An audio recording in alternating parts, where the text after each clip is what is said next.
these guys give me so confidence in the test because the car is really good, it's really stable. And you know, the ovals is just confidence. You have to go around, make confidence. Well, when you have some guys in front of you, they create a little bit of turbulence, but you know, you have to stay flat out all the way around. Lastly, tell me about these Indy Lights cars and just the overall balance of them, the challenges that they present, or the things that you feel comfortable about with this particular car and chassis. Can you say again? I don't hear it. The Indy Lights car itself, this particular machine, what things, going back to St. Petersburg or here on an oval, I realize it's different, but what things do you like or what things are challenging about getting to know this race car? Oh, I think it's everything. The car is pretty good. A really fast car. Well, in the ovals is so different because, you know, the streets and the ovals is completely different world. But I mean, it's a good car, good traction. It's really powerful. You have to push to pass. Okay, don't hear the ovals. We don't have, but in the street races we have push to pass. Well, I drive in Europe for 7 years. The GP2 car is a little bit different. It's a little bit more power than these cars. But it's unbelievable. I mean, the brakes is pretty good. I have a lot of technologies in these cars right now, and well, I really enjoy. I enjoy to race in St. Petersburg as well, and this car is amazing. Getting to know Andre Negrão here, the rookie in the Indy Lights. Lastly, let me ask you, who were your racing heroes growing up? Who did you watch that made you decide this is what I want to do when I grow up? To come here in the U.S. What drivers did you watch growing up? Who were you a fan of? Well, all my family is racing before my dad and my uncle. This is what I started for.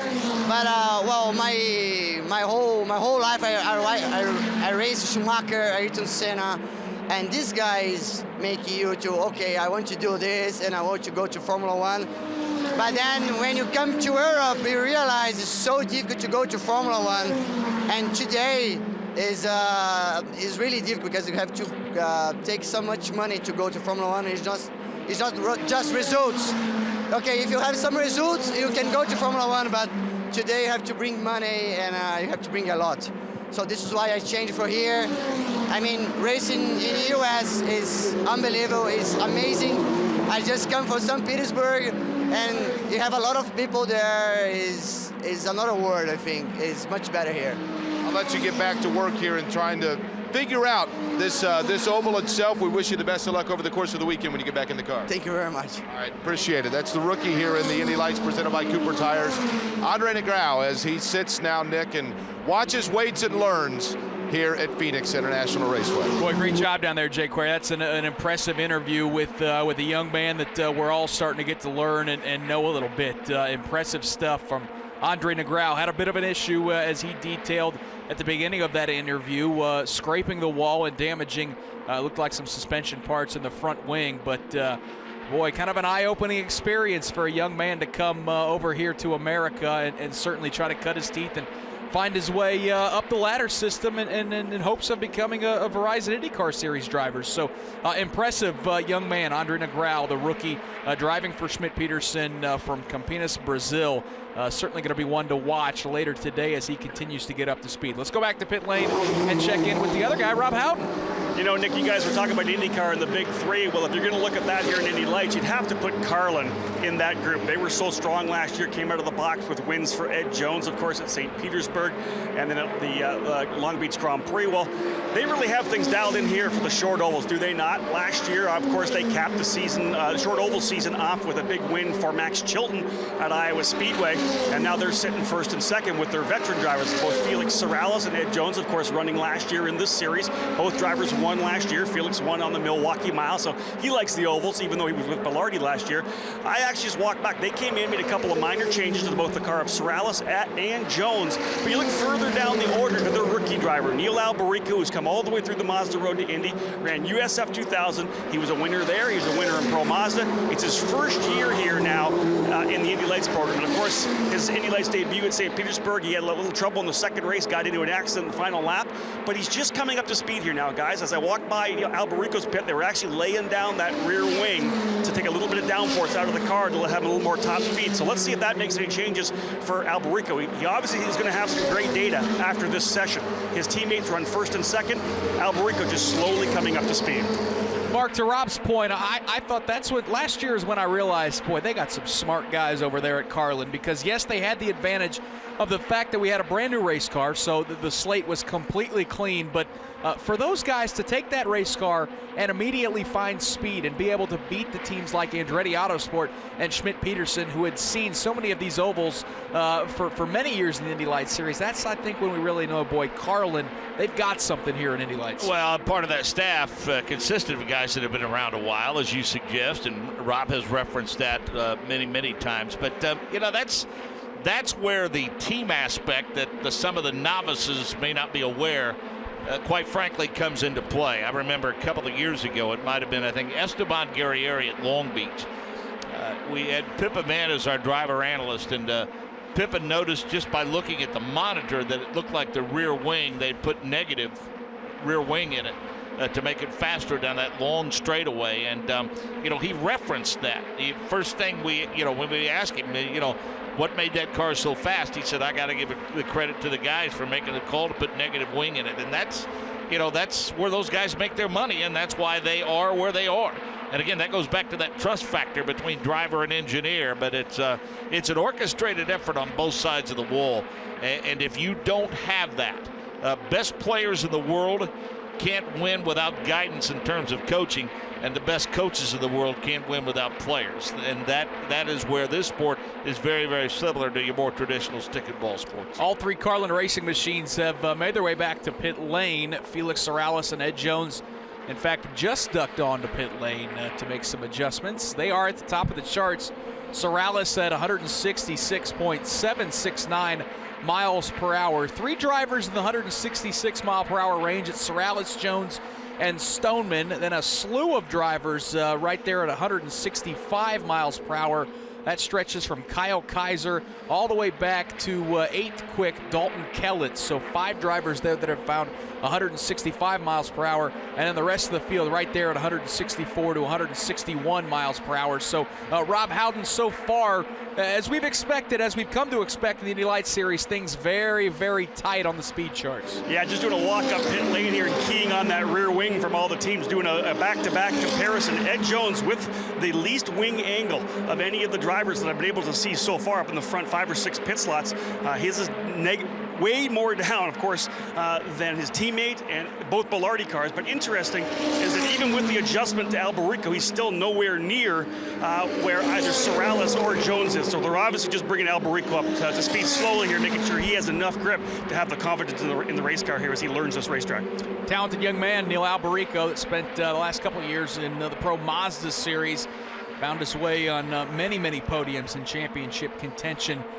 Quite a bit, and certainly he's got a great race team behind him as Carlin Racing expands to 3 cars this year, 1 for Alberico, 1 for Ed Jones, and 1 for Felix Sorales, who are at the top of the charts. And Mark, to have for Carlin Racing, I know they thought, boy, we had a chance to win the championship last year with Ed Jones, but to return with those top 2 drivers at the top of the charts right now, Sorales and Jones, who both went to victory lane a year ago. Sorales winning at Milwaukee for Belardi Auto Racing. That's 2 bullets in a chamber that Trevor Carlin has to feel pretty confident in trying to claim a championship here in 2016. Yeah, I think they want that championship and wanted it last year. And I came to respect them a great deal because of even with their early dominance last year, Trevor Carlin and his crew maintained a level of humility, and they knew that there would come a time when they would probably come back down to earth a little bit, which they did indeed to the middle portions of the schedule, but they finished strong. And I think they have their eye on the Verizon IndyCar series, and rightfully so. And I think that's the exciting thing about what we see in the Mazda road to Indy now, is that not only is a pipeline developing in terms of drivers, but over the last couple of years, crew guys have moved up, and now we're starting to see teams make that commitment with Juncos and Carlin, and of course, been some grumblings that a few more Verizon IndyCar Series teams may start to take a look at this latter series and may return to a point in time like once upon a time when Ganassi had a team, and maybe AJ Foyt at some point, and Larry Foyt and their squad will look to get a team in the series. But the health is strong. The schedule's an interesting one. It's much like the Verizon IndyCar Series in the fact that there were a lot of disciplines that must be tackled. Places like Barber Motorsports Park and of course the Indianapolis Motor Speedway on both the road course and the oval. The Mid-Ohio Sports Car Course, Iowa Speedway this year, and here at Phoenix. So, and no question, it's a great test for these drivers, and these teams, and these crews, and it's a great learning tool for them. They are indeed going to school. 7 minutes left in this practice session here from Phoenix International Raceway, the opening practice of the race weekend here. 2-day show, as we've seen so many times on some of these ovals. These Fridays are jam-packed, Mark, for fans that are going to come out. They're going to get to see a lot of track activity, and certainly for those that tune in here on IndyCar.com to the Advanced Auto Parts IndyCar Radio Network, we're going to have you covered all day long with practice sessions and qualifying for the Indy Lights Series presented by Cooper Tires, as well as for the Verizon IndyCar Series. And Mark, I can already see some of these teams starting to get ready to pull those cars out. Scott Dixon, the Target Chip Ganassi crew, defending champions, they're ready to take that car out on the racetrack. And Scott Dixon, one of the few drivers that actually has experience here at Phoenix. Yeah, Dixie is a threat to win week in and week out, no question. And it's interesting to look, as we talked about at St. Petersburg, the rather gaudy numbers that he is starting to accumulate. And we're watching one of the greats of all time, and anxious to get his thoughts and impression after they get this first session out of the way. We just saw Ed Carpenter, who's back in the cockpit this weekend of that number 20 machine for Ed Carpenter Racing. With his background and his pedigree, he is thrilled beyond words to be back here at Phoenix, and is open for a good weekend for he and his teammate Joseph Newgarden here at Phoenix this weekend. Tony Kanaan is another guy who we said has had success here. Elio Castro Neves has had success here. So certainly there's a lot of drivers, I think, that have a little added boost of confidence going into this race weekend because of the familiarity they have with the nuances of this racetrack in Phoenix. Rob Howden, just about 5.5 minutes left in this practice session. About half the cars out on the racetrack, half of them on pit lane. Seeing any last-second changes here in the closing moments of this practice session? Yeah, they made an adjustment, actually, Nick. Right, you're calling it straight on to Scott Hargrove. He's going to head back out again. Number of drivers coming into pit lane. Here comes Juan Pedrojita as well, and that number 2 Team Pelfrey car. He's back into pit lane. We'll see if they jump on anything. Surprising with the temperature still, as I said, we're not even close to what we're going to have for qualifying this afternoon. Just 65 degrees down here. And in fact, the track temperature itself, the asphalt, only 75 degrees. So really just a chance for these drivers to shake the cobwebs off, I think, a little bit. Try to get the setup dialed in, but they know this track is going to be so much different when they put new Coopers on for the next practice session, and of course, qualifying this afternoon. Your top 5: Felix Sorrellis, Ed Jones, Dean Stoneman, Kyle Kaiser, Zachary Clayman DeMello. 6 through 10 is R.C. Enerson, Zach Veach, Santi Urrutia, Dalton Kellett, and Shelby Blackstock.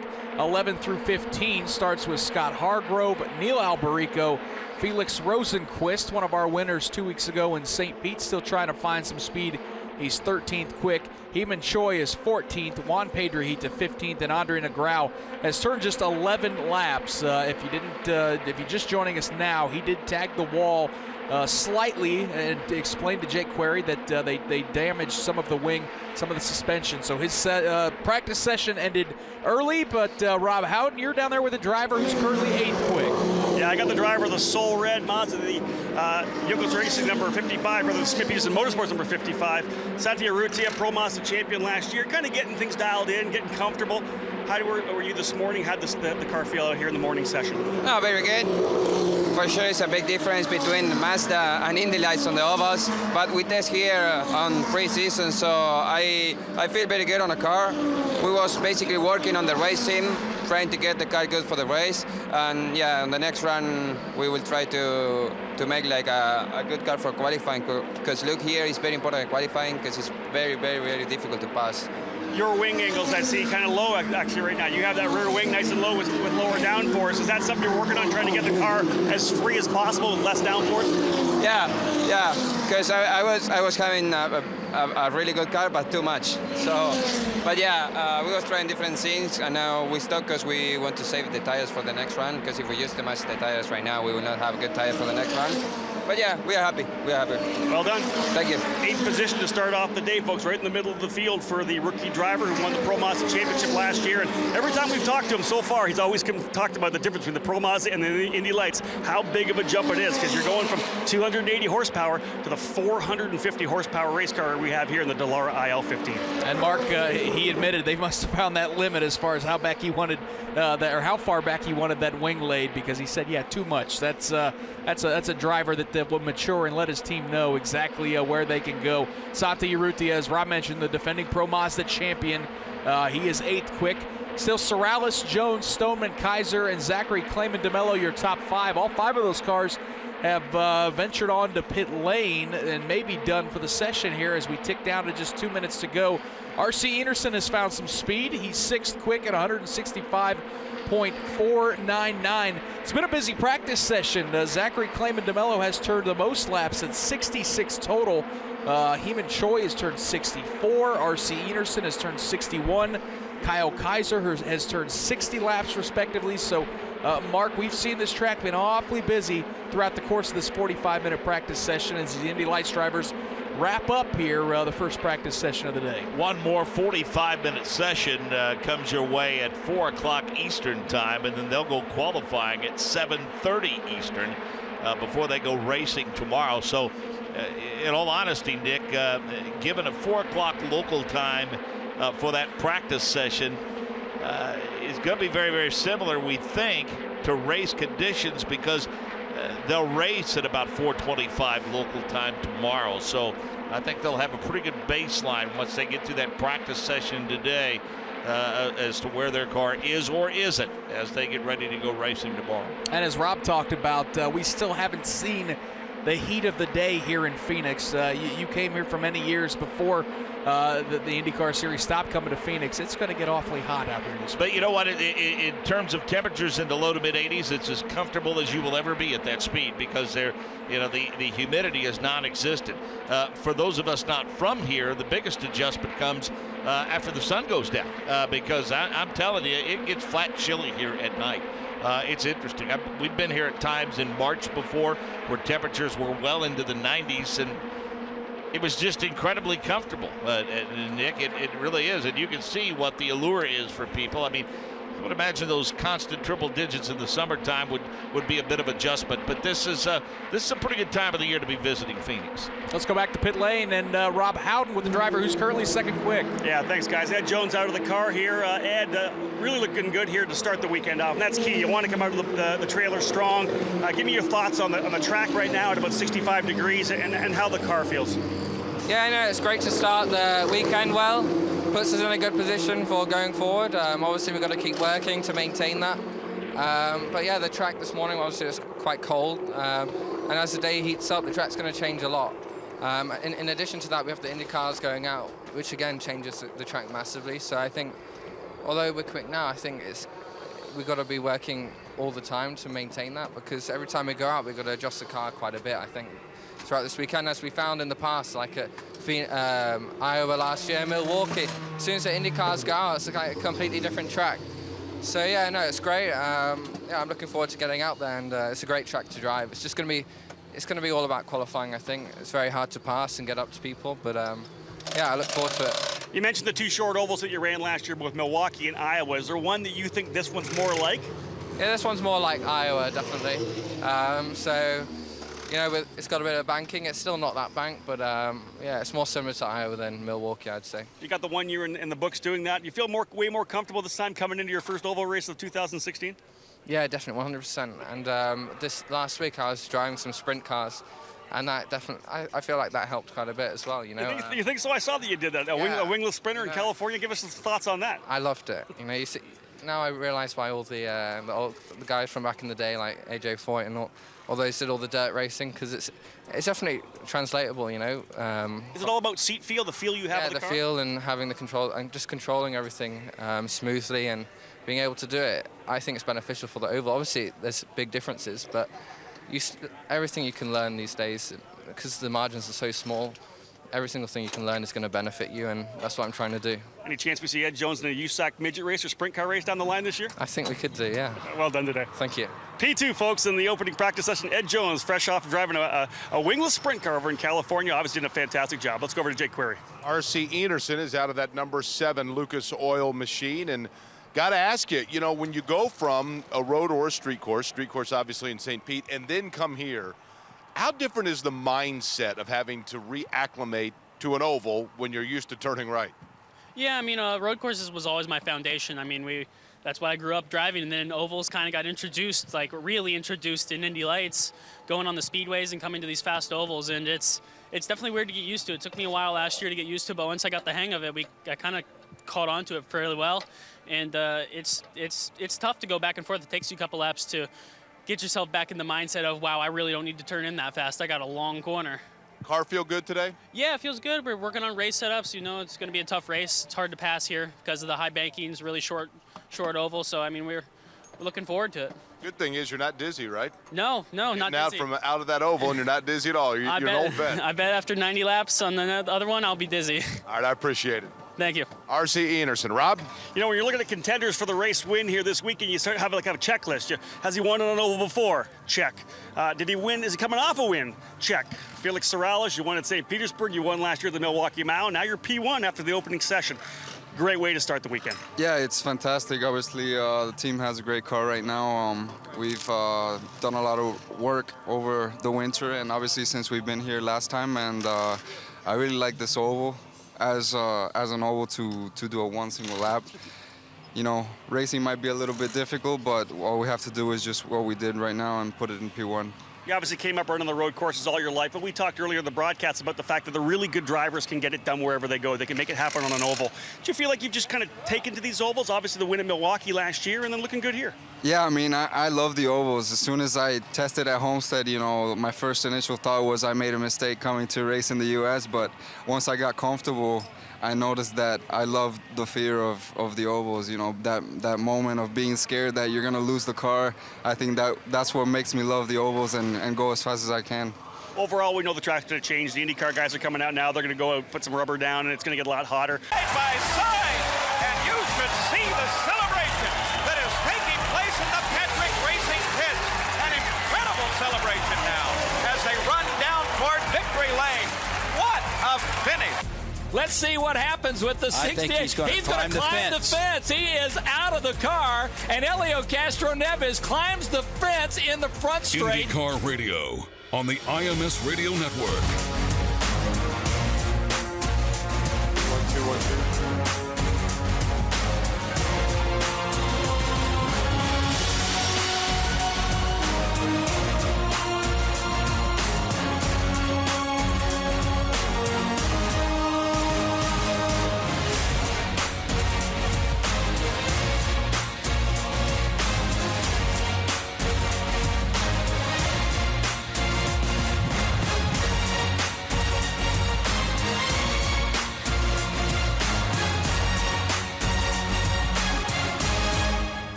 IndyCar Radio on the IMS Radio Network. Sebastian Bourdais took a look to the outside of Ryan Hunter-Reay, but Ryan Hunter-Reay shut the door. Ryan Hunter-Reay already leads this field. Everybody safely through turn number 1 in Long Beach. Yeah, guys, we got both 6th and 5th place in. Mike Conway all the way down to 21st. A little problem with the front left. Helio Castroneves also down on the way. 2 good stops. Let's go down to Nick Yeoman. Yeah, Will Power gives up the 4th position. He pits as well. He'll beat Conway off of pit lane as well as Hawksworth. A routine stop, though, for Will power as he's down and away. And down onto Shoreline Drive coming down the back straight. He's got to dodge the manhole covers on the brakes. One last time. He successfully negotiates that. Goes through turn 9, coming up to turn 10 and into your view, Mark James. Mike Conway driving for Ed Carpenter. Paul Page, Ed Carpenter's going to step out of the car on road and street courses and step into victory lane, the 40th anniversary of Long Beach. The checkered flags, twin checkers. Mike Conway has scored the win here, and what has proven to be an amazing day. This is IndyCar.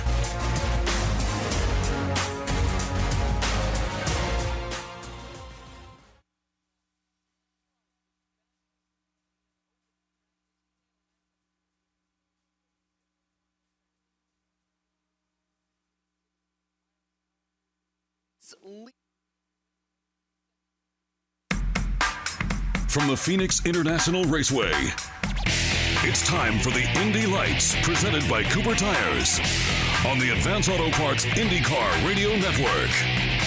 Oh, it most certainly is. Practice number 2 is green for the Indy Lights series, presented by Cooper Tires. My name is Nick Yeoman. Joining the booth are the voice of the Advanced Auto Parts IndyCar Radio Network, Mark Janes, Jake Query, Rob Howden are on pit lane. And Mark Janes, we're not wasting any time to start practice session number 2. Zach Veach, first car out on the racetrack. And we saw this morning for the first 45-minute practice session just one incident. Andre Negrao brushed the wall, did not bring out a caution. In fact, we never even actually saw the contact, but he described it very eloquently when talking to Jake Query. But for the first 45-minute practice session this morning, fairly green and fairly clean for these young drivers. Yeah, we mentioned, varying degrees of banking through the turns here, the dog leg, all of the things that go into making this such a tricky racetrack. And, yeah, hats off to those guys under the tutelage of those who were assigned as driver coaches. You know, people like our good friend Anders Krohn and the former IndyCar Series drivers that are involved with ownership, guys like Eliseo Salazar who are guiding the fortunes of some of these drivers. This is a pretty daunting task, and let's hope that the good decision-making and the good fortune continues, because certainly the first 25 to 30 minutes of that IndyCar Series session was anything but uneventful. Boy, what a mess. If you might just be joining us for the first time today, while the Indy Lights practice session was clean, Felix Sorrells, the fastest during that session. His teammate Ed Jones was second quick. Anything but for the Verizon IndyCar Series, as Takuma Sato lost the rear end of that car in turn number 2 and backed it into the wall about 15 minutes later. James Hinchcliffe did the same. Joseph Newgarden had engine problems. They got that car put back together, and he was one of the faster cars, but certainly a lot of work being done still in the garage area to try to repair a couple of those Verizon Indy cars, a couple Hondas for Takuma Sato and James Hinchcliffe. But thankfully, things have been very clean for the Indy Lights Series. Felix Sorrells, the fastest in that first practice session, that was awfully clean. And as we see some of these cars streak down the front straightaway, including a pair of the Belardi cars, Felix Rosenquist looking to find some speed. And Mark Janes, I was awfully impressed with Felix Rosenquist for a first weekend to come away with a victory. That's about all you can ask for that young guy. Yeah, and he comes in with a pretty high pedigree, much like guys like Ed Jones and Max Chilton before him had a lot of success at a lot of different levels. And I think this is the weekend. Really, we find out early on who's got what in terms of drivers coming from Europe, coming from other formulas of racing, and certainly coming from the Mazda road to Indy. I think this weekend and this racetrack gives us a clear indication as to who's certainly ready to make that next step. And we will find out certainly if the veterans that we have returning are a force to be reckoned with. I think Zach Veach is among those very, very anxious to get here. I mean, ovals, not that he doesn't do well on road and street courses, but he'll be the first one to tell you after St. Pete, my last win was on an oval, so I'm anxious to get back on one to let people to see what I can do after the disappointment of essentially having the field covered at St. Pete and then losing race number 1 to Electrical Gremlins. Zach Veach currently 4th quick. He's going to pull off the racetrack and come down to pit lane. His teammate Felix Rosenquist was leading a train of cars Kyle Kaiser just passed him on the inside. R.C. Enerson made a daring move and got around him on the outside as they streaked down the front straightaway this time. 4 cars in that train is Santi Urrutia, the Pro Mazda champion, following him. So Kyle Kaiser will lead that train. And Kyle Kaiser had a pretty strong weekend, Mark Janes, to open up with the pole for the first race, and then really did a very good job in terms of scoring points where he was on the podium or near the podium for both of those racers. Kyle Kaiser in year number 2, it's a young man that I think expectations ought to be pretty high for Juncos Racing, the championship team for a year ago. Yeah, and I think he has the highest level of expectation of anyone as he bounces up to P6. Very, very competitive last year, especially the second half of the season. And it's one of the things, again, that I love about this formula and this car engine program that they put together, the chassis and engine program. It's nice to now see these guys. If you're Spencer Pigot, let's face it, the guy found the easiest way to get to the top. You keep winning the scholarships and you get the money to move up. But I think outside of that, 2 years is not out of the question anymore. Guys won't necessarily do it out of necessity, but they'll do it because it's the right thing to do.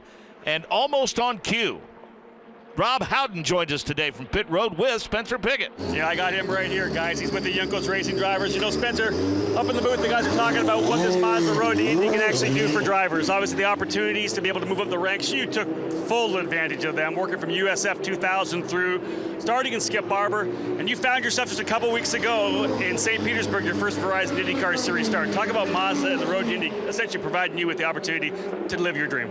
Yeah, absolutely. You know, I've said it many times, without the Mazda Road to Indy, their support of the program and Cooper Tire, I definitely wouldn't have made it up to Indy Lights, you know, let alone all the way up to Verizon IndyCar Series. So, you know, very thankful for them and all the support that they've given me and, you know, all the other drivers that have won scholarships in the past, and the chance for all these guys to do the same. So, you know, last weekend a couple of weeks ago, was the best weekend of my life, being my first IndyCar race, and you know, it's been a long journey throughout the Mazda Road to Indy, and it was really cool to be able to cap it all off last year at Mazda Raceway and move on to the next chapter of my career. I know all of us in the Mazda Road to Indy are very excited about what you have going on in the month of May. You're excited about it as well, getting a chance to run the Indy 500. Is there more in store, though, for this year? I know the plan is to try to run more races. Yeah, the plan's to do as many as we can. I think, you know, post-Indy, hopefully there'll be a chance to do a few more. We'll see. You know, it all comes down to the same old story, looking for funding and more sponsors. So, you know, the team, everyone at Ray Hall is doing a good job and working hard for me, trying to set something up. So, you know, I think we're all excited about the possibilities. In the shadow of St. Petersburg, what do you feel?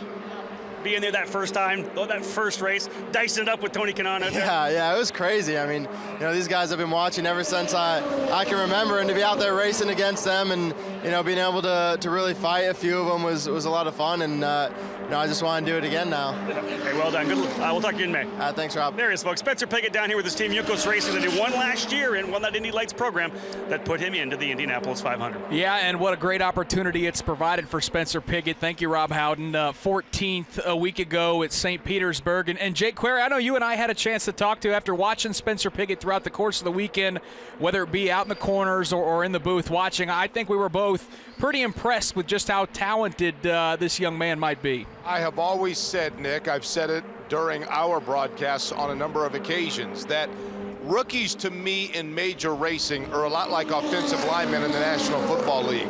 The less you hear about them, oftentimes it means the better that they are doing. Spencer Pigot's name is one we mentioned on a handful of occasions in St. Petersburg, not for the bad, but for the good, to the point that Rob was making at times when he had good battles on the racetrack with the Tony Kanaan or other such in that 10, 11, 12, 13, 14 range on the track. He was very competitive in the battles in which he was waged over the course of the race in St. Petersburg. I thought Spencer Pigot absolutely showed a lot of composure and poise for a rookie. Watching right now, as we talked about, in perhaps the quest to find the next Spencer Pigot or a guy that would like to replicate Pigot's success here in the Indy Lights, I'm watching Andre Negrão, who has come in. We talked to him earlier today. Nick, you made mention of it. This is a very important session now for him because he obviously had a very fractured segment. By that, I simply mean in terms of the time earlier today because of that contact that you talked about, and then it was just sitting and watching for the better part, the last 60% of this morning's practice session. He told me that the first time he had ever been on an oval was here at this track for the Phoenix test, and that he felt like what they learned in that test kind of went out the window and did not apply here in this session this morning. So a very important practice session. He turned a couple of laps, brought that number 17 machine in, now sits and waits and lets that Schmidt-Peterson team make a couple of spring adjustments, take a look over those Cooper tires, and he's getting ready to put that 17 back out on the track. Thank you, Jake. Andre Negrao turned 11 laps so far in this session, so that's a good sign, currently 10th quick. Mark, watching 3 cars make their way through turn 3, and they're all teammates. Dalton Kellett, Shelby Blackstock, and Dean Stoneman, 3 Andretti Autosport cars. They all came out of the racetrack at the same time, and all have kind of been following each other. What kind of strategy you think is going on there? Are those guys trying to learn from each other here early on? Don't think there's any question, Nick. I think the biggest beneficiary of the expansion of Andretti Autosport is Shelby Blackstock. I mean, that young man was kind of in no man's land. He was up with Andretti Autosport all by his lonesome for most of last season and didn't really have a teammate or anyone with any experience to bounce things off of. It all seemed to change for him over the final couple of races of the season, though. He had an opportunity to test with Bilardi and spend some time with those guys and their engineering staff, and I think he'll be quick to tell you that was a pretty beneficial weekend for him and his race team. And if I remember, just once he arrived at Mid-Ohio, he seemed to hit a stride there and had a really good weekend, and I think put a bit more spring in his step. But yeah, as we mentioned before, Nick, let's face it, you know, it may look to the untrained eye like little more than organized chaos, but there certainly is a plan over the course of a race weekend that these teams follow through. And I'm you know, who knows if they're working on race sims or qualifying setup. My guess is at this point they're working on race setup. Still searching for some speed. Those trio of Andretti Autosport, Shelby Blackstock 12th quick, Dean Stoneman 13th, and Dalton Kellett is 16th. Ed Jones at the top of the charts. Let's go back to pit lane and catch up again with Rob Howden. Yeah, you know, guys, I'm down here with the architect of this Indy Lights program, Dan Anderson. Dan, obviously a huge deal this year when we were able to put a bunch more cars on the track. Last year, 25% increase, 33% increase actually from last year to go to 16 cars. We may see 18 or 19 before the end of the year. And coming back here to Phoenix, I know it's a big thing for you, the 30th anniversary of Indy Lights here. Yeah, it's pretty exciting coming back to Phoenix. And as far as the car count goes, yeah, it's gratifying to see the formula that we've developed, the car that we've introduced starting to take hold.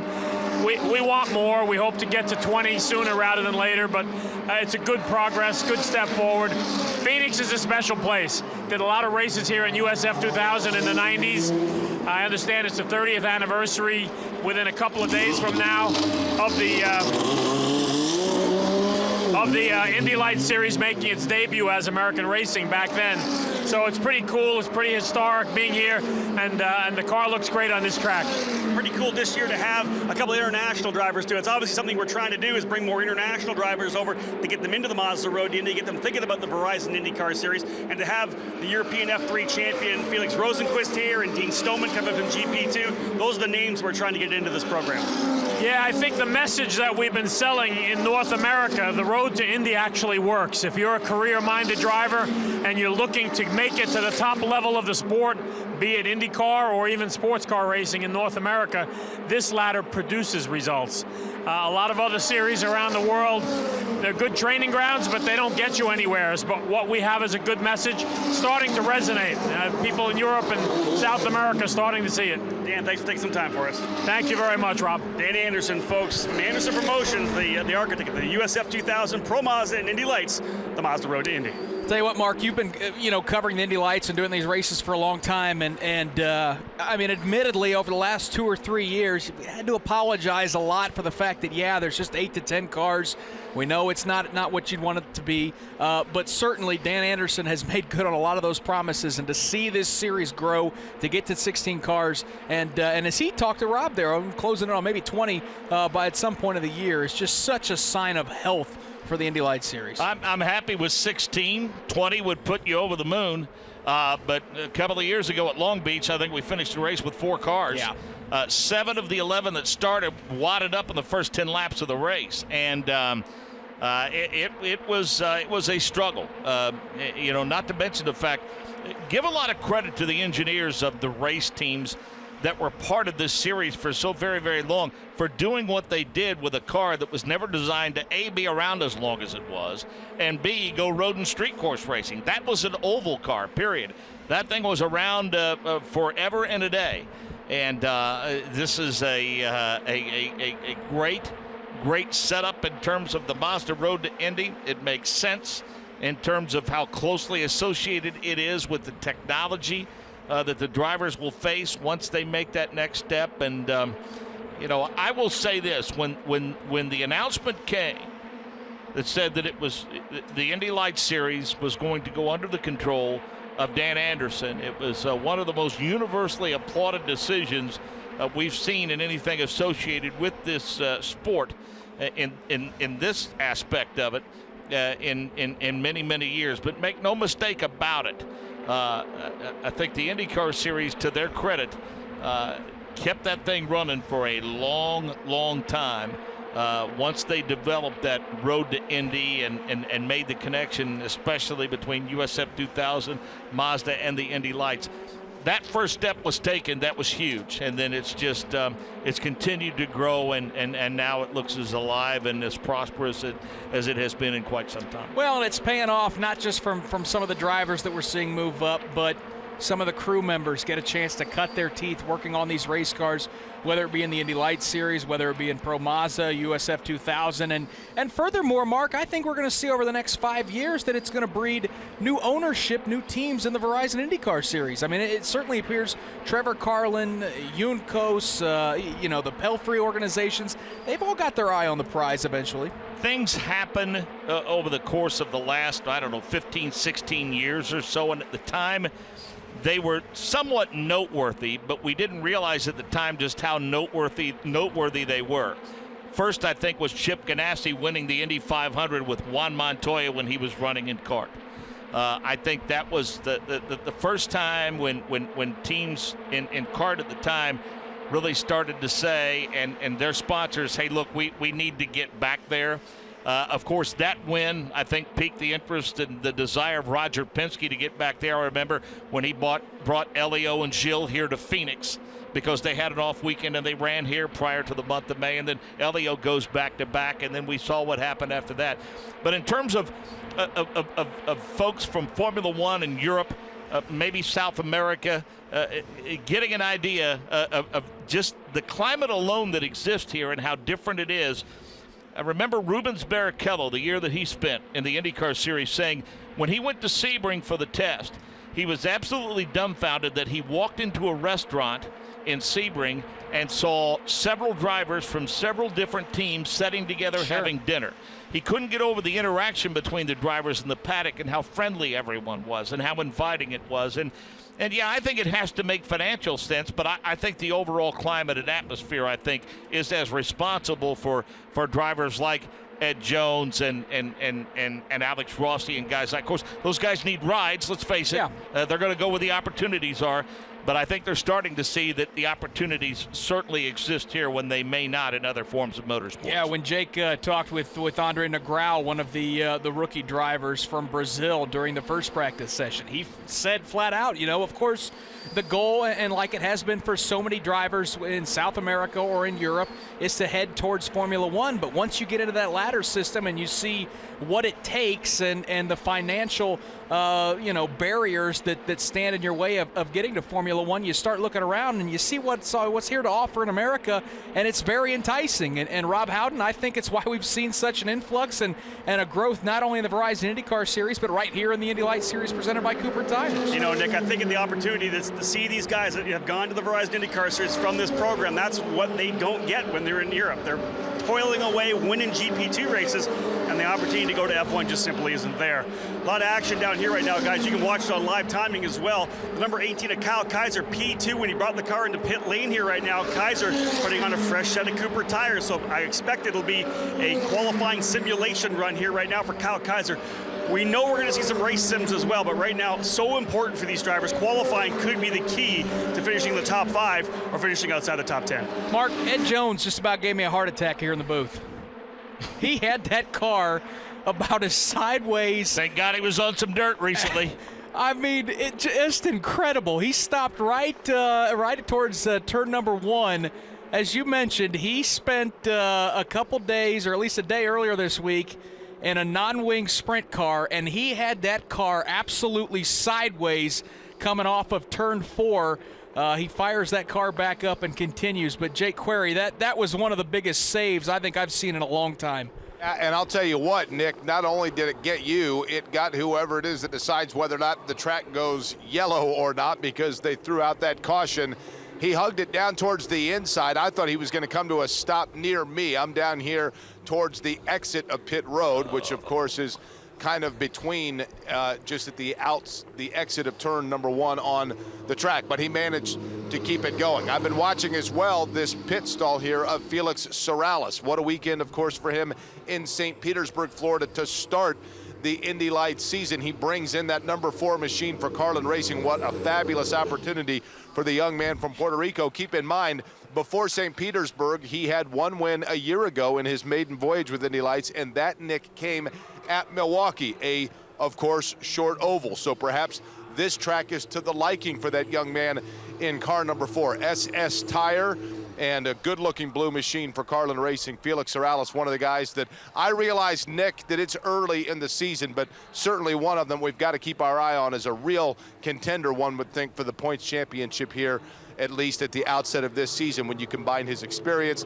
the fact that he's won on an oval and now a street course, and of course that team at Carlin Racing. Nick, you're not supposed to be able to read that right side pod when they're coming out of turn 4. That's not normally the preferred way of making your way through that corner. Those Carlin cars look great. Jake's right. They look better when they're faced the right way. But I'm telling you, Ed Jones could probably read, I don't know what sponsorships marker right there at pit entrance, but he could certainly read those sponsorships along the wall.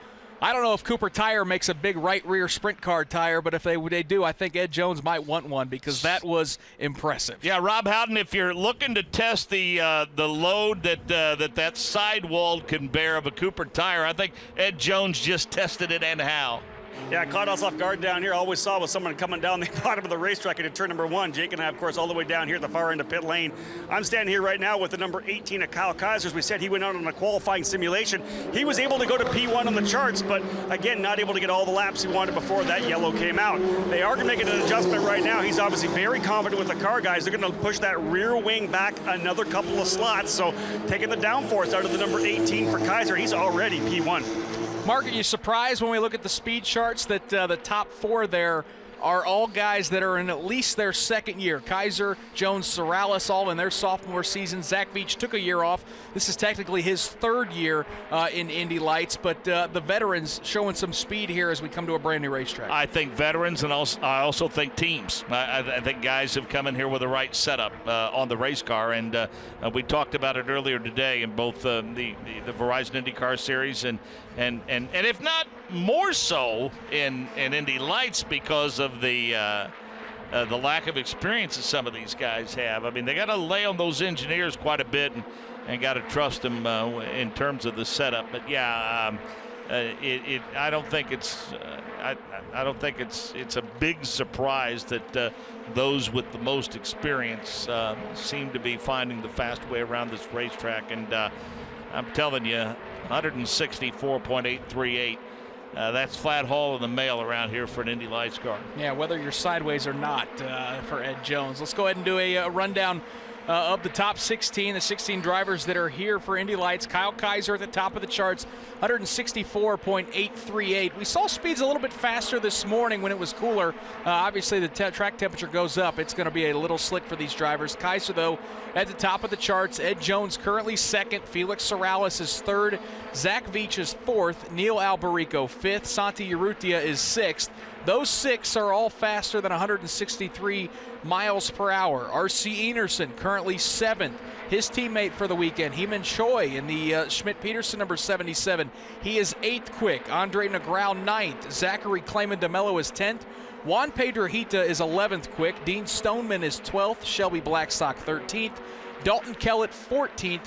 Felix Rosenquist 15th and Scott Hargrove 16th. Mark, is there a name on that chart, whether it be good or bad, that stands out to you here in the second practice session? Yeah, you'd think Pedro Hita would be somewhere in the top 5 or 6 if you're talking about guys with some experience here. I'm sure Dalton Kellett not at all happy with the pace of that number 28 car. But R.C. Enerson, you don't know what he's working on. You'd think maybe qualifying sims at this point. Yeah, we expect a little more pace out of him. But, here's the thing. We talk a lot about the depth and the talent and how ultra-competitive the Verizon IndyCar Series is. And even though these guys aren't household names, let's face it, a lot of these guys come from awfully good stock. And Rob Howden, this is as equally as competitive, no question. You're overlooking the number 7 of R.C. Enerson. Yeah, standing here right with him now. But remember that he actually topped the test back in February. Was very confident with the car. The test went really well. He expected to come out of here and I think be the top 3, top 5. They're back, I think, in like the 7th position right now.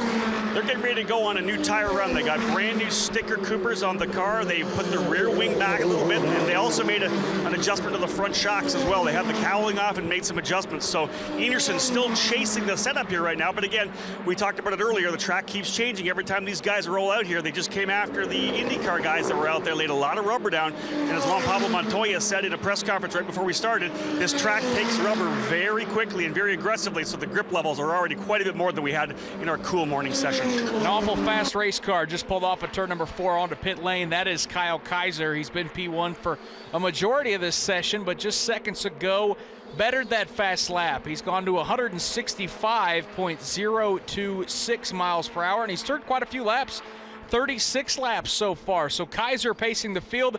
Driver trying to run him down currently in second is Ed Jones. Jake Query's got more on him on pit lane. Nick, I don't think you're the only one that got just a little bit of a jump when you saw that incident with Ed Jones, but no contact was made, but the team definitely wanted to bring him in, take a look over that car. I think it's safe to say probably that the car itself just a little bit loose, perhaps in a qualifying trim, and as a result of that, just got away from Jones. Fortunately for them, though, no contact. So he brought the car in, they gave it the once-over, took a look all the way through the balance of the race car, did not make any changes to it. So that car number 11, which was running second fastest in this session, after that incident came in, they gave it the once-over, took a look. They also brought in both of his teammates, Neil Alberico and Felix Sorales. Sorales went back out for Carlin Racing and now comes back in. They'll make another adjustment to the balance of that race car. Alberico, meanwhile, still sits on pit road while they go ahead and put on a fresh set now of Cooper tires for that number 22 machine. Ed Jones back out of the racetrack. He's got 2 cars right in front of him now as he exits turn number 4. One of those is Dalton Kellett, who's currently 14th quick. The other is Heeman Choi, who is making his first start of the 2016 season in the number 77 for Schmidt-Peterson Racing. So Ed Jones actually going to jump out of the throttle there through the dogleg on the backstretch and give himself a little bit more room. Kaiser, Jones, Sorales, Veach, and Alberico, your top 5. Santa Urrutia, Negrao, Enerson, Choi, and Clayman DeMello round out the top 10. Mark, Verizon IndyCar Series car is going to go qualifying a little bit later today, and we talked about it at the opening of the show. It was a disjointed and frustrating session for some of those teams having to repair race cars. Ed Carpenter took a wait-and-see approach. He avoided all of the melee involving Hinch and a separate incident with Takuma Sato and a couple of debris cautions. One of those shortened the session by a bit. Both of those incidents involved cars getting loose in turn number 1 and smacking the outside retaining wall at the exit of 2. But Ed Carpenter took a wait-and-see approach, and then his teammate Joseph Newgarden had a little mechanical gremlin. He had to go back to the paddock, but by the time the dust settled and Paul Blevins threw out the twin checkers, those guys were P1 and P2, and had a pretty strong session, and a couple of guys who've had success here in the past, going back to 2005, Elio Castroneves, Tony Kanaan, Simon Pagenaud was 5th quick. So, you know, the usual suspects at the top in terms of the Penske team, but good runs, I think, for Ed and Joseph, going P1 and P2, and a strong showing, a 6th place run for 6th quick, I should say, for Charlie Kimball. That's a really nice bounce back weekend. Obviously, they don't pay any points or money for practice, but for Ed Carpenter's team, I know they were very dissatisfied with how St. Petersburg went. Newgarden, you know, overcooked it a bit, got into the right rear of James Hinchcliffe on the opening lap. Then they had mechanical gremlins, and it resulted in a 22nd place finish. So, you know, Mark, we talked about how Will Power has to dig his way out of a hole. Joseph Newgarden's a guy that, with the way he ran a year ago, a former Indy Lights champion, he's a championship contender in IndyCar, and certainly to bounce back and for he and Ed Carpenter to be at the top of the charts after what happened in St. Pete, that's a nice sign. I won't say that he was cautiously optimistic in your conversations with him post-session. I would say he was quietly confident. I think he feels like he's got a really good race car. Let's go back to pit lane and check in with Rob Howden. Yeah, Nick, we're expecting to see some more changes down here. A driver who was very quick in the opening session, Dean Stoneman, in the Andretti number 27, P3 this morning. He's down in 12th spot here right now, but they've made a couple adjustments to the car. They've laid the rear wing down a little bit and also made a toe-in adjustment to the left rear. They're going to put some brand new Cooper sticker tires on for his sticker tire run. Stoneman ready to go out and see if he can improve on his time. P12, not where he wants to be here in the second session of the day. No, Rob, that's not where he wants to be in Andretti Autosport as a whole for that organization. 12th, 13th, and 14th, and none of those drivers have crept over 162 miles per hour.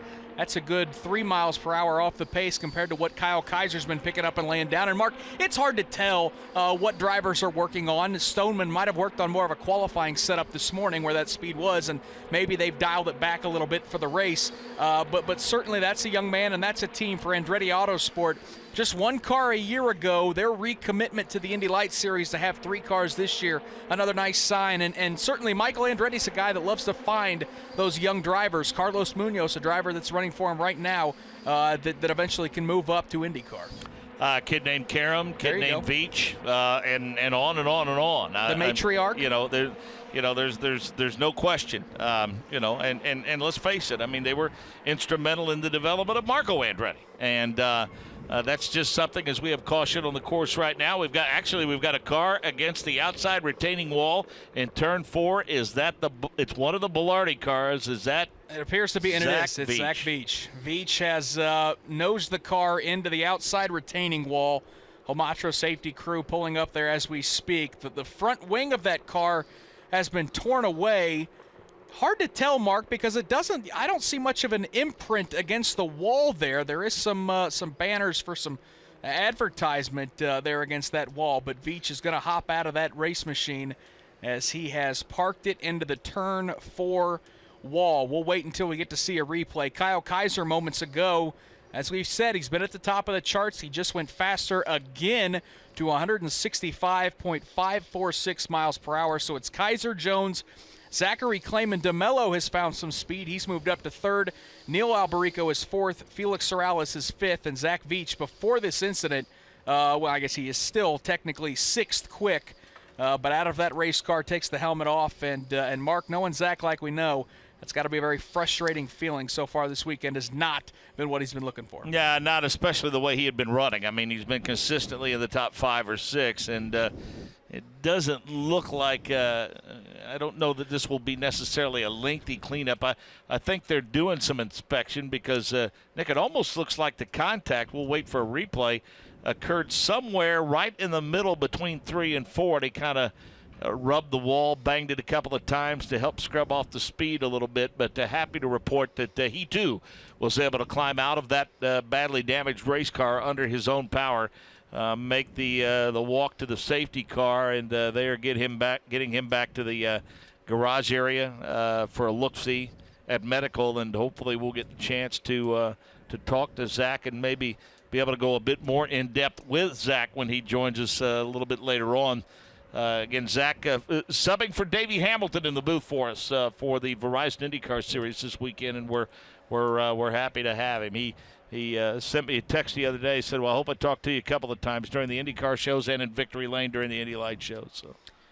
Where the Homatro safety crew's picking up debris, it was probably a good 150, 200 yards behind where that car finally came to a stop, so that makes sense. Something must have went wrong. Still haven't had a chance to see a replay, and for those watching on IndyCar.com, you're seeing the same pictures that we are, so unfortunately haven't seen exactly what happened to Zach Veach, but where that car came to a rest was not where that initial contact happened. It happened probably, as I mentioned, 150, 200 yards back, and then skidded the wall towards the apex of turn number 4. So that's a rough situation, one we didn't want to see happen, but Mark, he's not alone. There's a lot of teams doing some work, as we mentioned, in the IndyCar series. The A.J. Foyt Supply crew, or A.J. Foyt Enterprises crew, doing a lot of work to repair the car of Takuma Sato. James Hinchcliffe for Schmidt-Peterson. He tore up the rear of a race car earlier in practice today. So, and unfortunately, Mark, with these schedules being what they are, not a lot of turnaround time to get these cars repaired. The good news, though, as you got to see, that car of Zach Veach doesn't look like it's too terribly damaged. Yeah, it looks like the left rear is flat on the car. We haven't seen the right side because it was parked up against the wall, but certainly there was not either a head-on or a direct rear-end collision that would result in damage, a lot of damage being done to that race car. We're getting a look at the right side of it. It looks like some suspension damage, and some work on the right side pod, maybe a new one of those. But that right rear suspension pit, Rob, it not certainly the extent of the damage that we saw with the two Verizon IndyCar Series cars, Rob. I actually don't have the car here right now. Just talking to the team, and they had exactly the same view that we did and didn't really see anything. I talked to Kent Boyer. He did say that once they came to a stop, Zach told him, said, I'm fine, and everything was, he was good, and he got out of the car immediately, and they lost contact. They did say that things were spooling up, and he was on a very good lap. He had called down the back straightaway, saying that things were really good in the race car. So disappointing even more knowing that car was starting to go in the right direction for Zach Veach. Nick, and of course, Zach will fill us in to the best of his ability. We get the chance to catch up with him at some point, but it looked as though that the left rear was flat.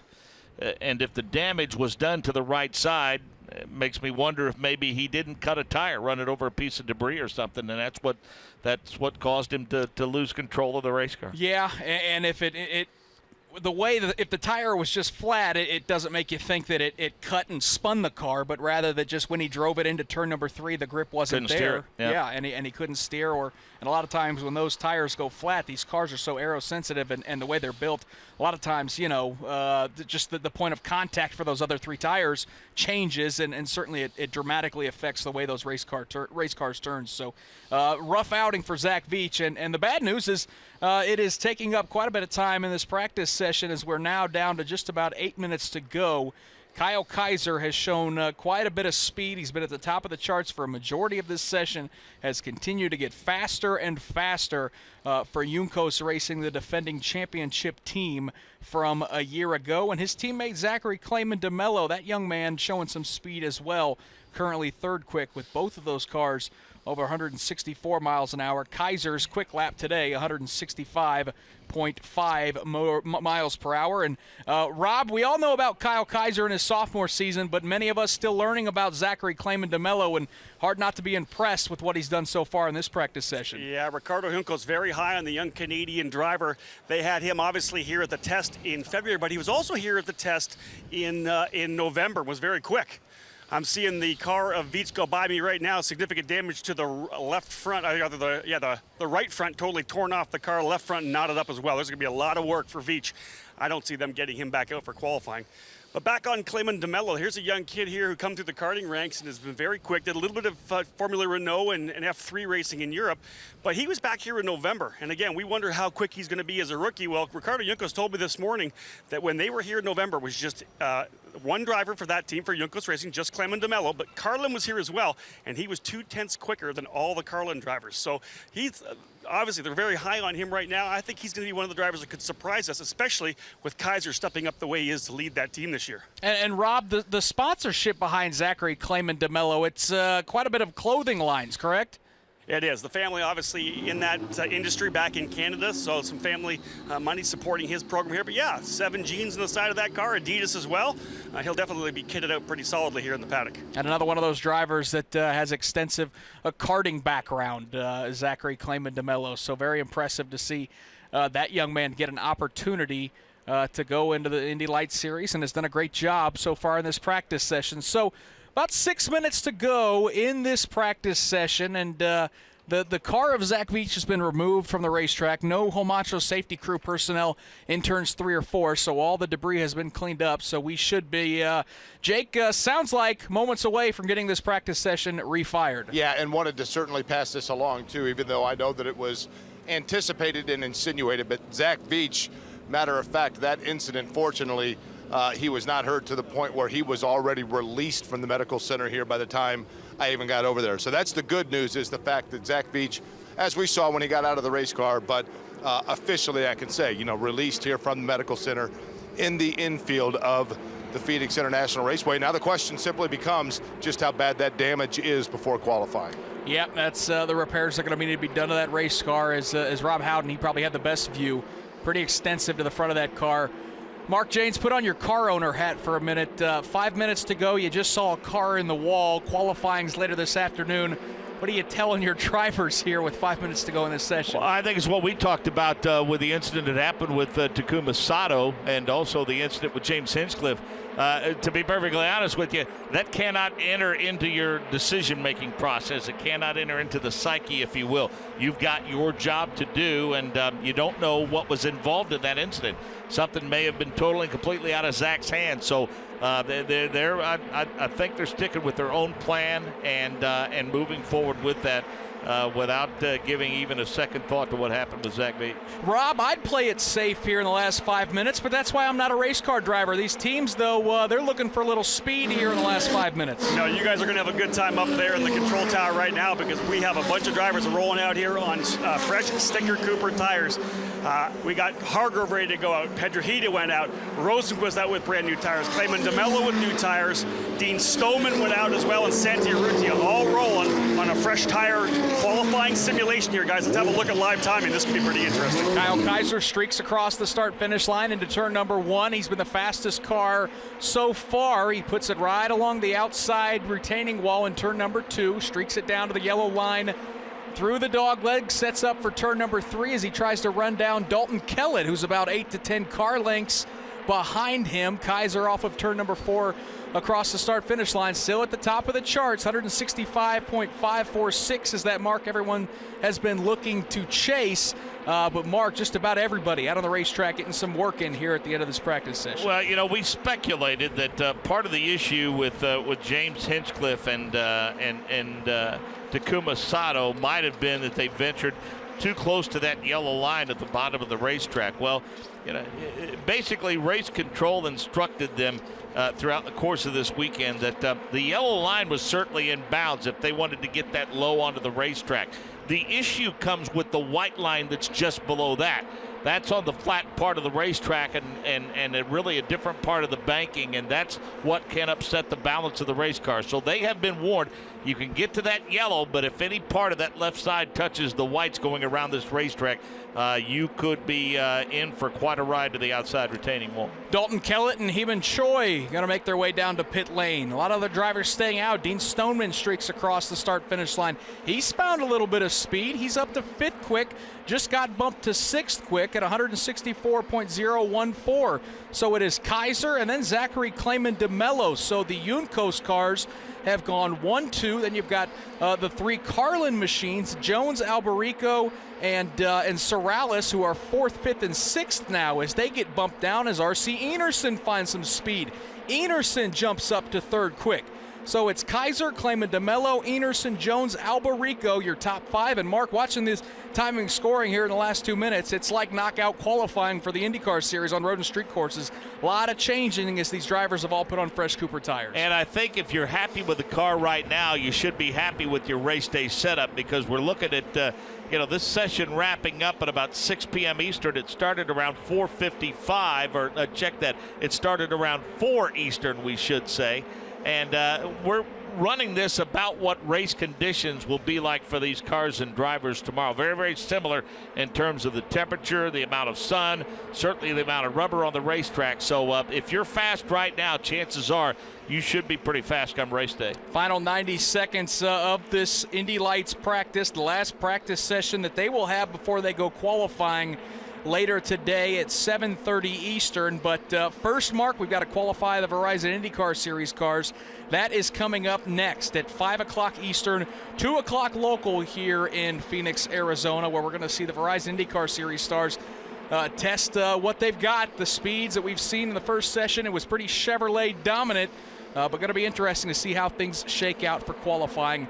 50 seconds to go in this session. Kaiser, Clayman DeMello is second, Enerson third, Jones fourth, Alberico fifth, Felix Sorrell is sixth quick, Dean Stoneman seventh, Zach Veach, who had an accident in turns 3 and 4, still currently eighth quick, Santi Urrutia and Andre Negrão round out the top 10. Mark, for these Lights drivers, tomorrow when they drop the green flag and we've got all 16 of these cars bunched up, going to be chaos, I would expect, getting into turn number 1. Yeah, and I would imagine that those that are charged with giving them the instructions on how to start this thing will do their best to encourage them to be careful, especially those who just don't have oval experience. And other than the issue involving Zach Veach that brought out the caution earlier, and again, you don't exactly know what the circumstances was, a cut tire or something along those lines, but I think if they're patient, realize that it's a very, very, very long race, this thing could get off to a good start, and then, the last 15, 20 laps or so can turn into a slugfest at that point.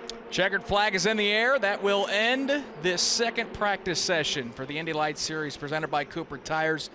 Just about every driver's gotten their last flyer in, and now we'll coast those cars back to pit lane. So again, it is Kyle Kaiser who finds the top speed in this practice session, and it was quite a bit significantly faster than just about the entire field.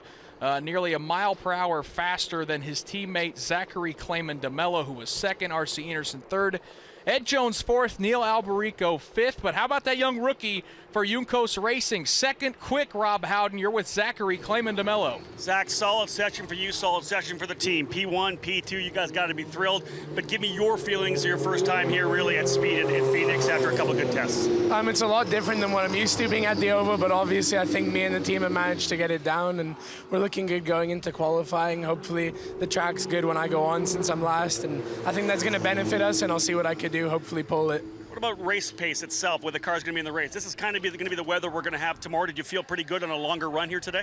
Yeah, we did a few longer runs, and the car felt overall good. It's hard to tell with the different aero being behind people, but overall, when I was behind people, the car felt good, so I think we'll be strong in the race tomorrow. Okay, well done. Good luck in qualifying. Good luck in the race. Thank you very much. Zach Clayman DeMello, folks, a great young Canadian rookie looking good here for Juncos Racing. Well, it was Carlin Racing quickest in the opening practice this morning. Juncos Racing flexing a little muscle in practice number 2. So that'll do it. Kyle Kaiser and Zachary Clayman DeMello, they pace the field for the second practice session. Stay tuned on the Advanced Auto Parts IndyCar Radio Network. Up next, we'll have Verizon IndyCar Series qualifying. So for Mark Janes, Rob Howden, and Jake Query, my name is Nick Yeoman. Stand by. We'll be with you in about 10 to 15 minutes as we go qualifying for the Verizon IndyCar Series.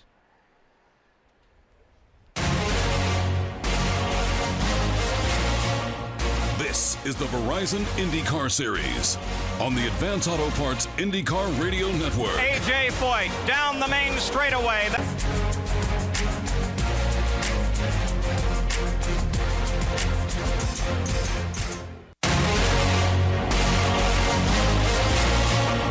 This is the Verizon IndyCar Series on the Advanced Auto Parts IndyCar Radio Network. AJ Foyt down the main straightaway. The checkered flag is out. AJ's hand in the air. He is the winner. AJ Foyt at Indianapolis has won his 4th 500-mile race. AJ Foyt, our winner. The flag will fly now for Tom Sneva and then for Al Unser. We will be talking with all of these drivers in just a moment. Lou Palmer is in victory lane as A.J. Foyt takes now his victory lap around the 2.5 miles of Indianapolis. A record-breaking end to a record-breaking month. A.J. Foyt, the 4th win at Indianapolis. A month that saw the 200-mile-an-hour barrier broken, not just in the practice where it is unofficial, but in the qualifying by Tom Sneva, our second-place car at the moment. And then, too, the first woman to enter, to qualify, and to compete in a 500-mile race, Janet Guthrie of New York City. But for the moment, the name is A.J. Foyt of Houston, Texas. The car is his, a Coyote. The engine is his, a Foyt V8. And happiness, fame, and fortune are his, too. He is the winner of the 61st running of the Indianapolis 500. Pat Sedan continues to display the checkered flag to the 11 other cars running on the race course at the moment. They hand him now the red flag. He will use that in just minutes to stop the race, to bring the cars into the pits. The 500-mile race is complete. The checkered flag and the red flag are waved together. And the checkered flag was displayed first here for A.J. Foyt. He is now on the pit lane. The people are moving out to his car as he comes down through the pits. A very elated crew has begun to run toward victory lane to meet A.J. and to meet Lou Palmer. A.J. cruises through the pit area very, very slowly toward the new victory lane in the front of the master control tower here. Ever so slow he comes down. But A.J. Foyt no longer has need for the speed of that V8 Coyote engine. He is the winner here at Indianapolis. And now to interview the winner of this year's Indianapolis 500 here in Victory Lane is Lou Palmer. And we await A.J. Foyt along with a host of others, including Tony Holman, who was cheering as loudly as the crowd. We've seen what has never been seen before, beginning with a woman driving in the field in the morning and A.J. finishing 4 up front at Indianapolis. Headed into Victory Lane now, A.J. Foyt in the gleaming Gilmore 14 Coyote, the Gilmore Racing Team home, and he wins again. It's race day, 1980. The place is the world's greatest race course, the Indianapolis Motor Speedway. This is the 64th running of the Indianapolis 500-mile race. At this moment, hundreds of thousands of spectators file into this giant and ancient speedway. As the sun began to light the eastern sky early this Indiana morning, aerial bombs shattered the stillness of the dawn and signaled the opening of the gates. For over 5 hours now, the crowd has poured through those gates. Before the green flag falls, in just over 40 minutes, the crowd is expected to swell to well over 300,000. Each year, these fans make their pilgrimage to the center of Indiana. They come from around the world. They are joined in heritage only gained by almost 7 decades of history. Many of these fans wear the bright colors reflected by the cars driven by their favorites. The grandstands, stretching for miles, are a kaleidoscope of bright color. Their spirits are high. They're here to open a new decade of racing at Indianapolis. This day is bright and blue. The temperature is 74 degrees. The forecast is for clear and sunny weather. Seconds ago, you joined race fans around the world. At this moment, the sounds of Indianapolis beam out from transmitters across the United States. Shortwave transmitters and satellites fling our words across the oceans and around the globe. You join us in a singular experience. The world's largest radio network combines you, the race fan from afar, with those gathered here at the Speedway. I'm Paul Page, and I'm proud to serve you once again as the voice of the 500. Less than half a lap ago. Grody Johncock by 5 car lengths over Rick Mears. They're in the north short chute. Here they come. This is the final quarter lap. Johncock maintains the lead. The voice of the 500, Paul Page. Who's going to win it? Gordon Johncock off the 4th turn. Mears is right behind him. Johncock. Mears makes a try. Johncock wins it by less than 1/10 of a second. Gordon Johncock has won his second 500. Rick Mears comes across in second place, almost side by side. And you should see the celebration that is taking place in the Patrick Racing pit. An incredible celebration now as they run down toward victory lane. What a finish. Let's see what happens with the 68. I think he's going to find it.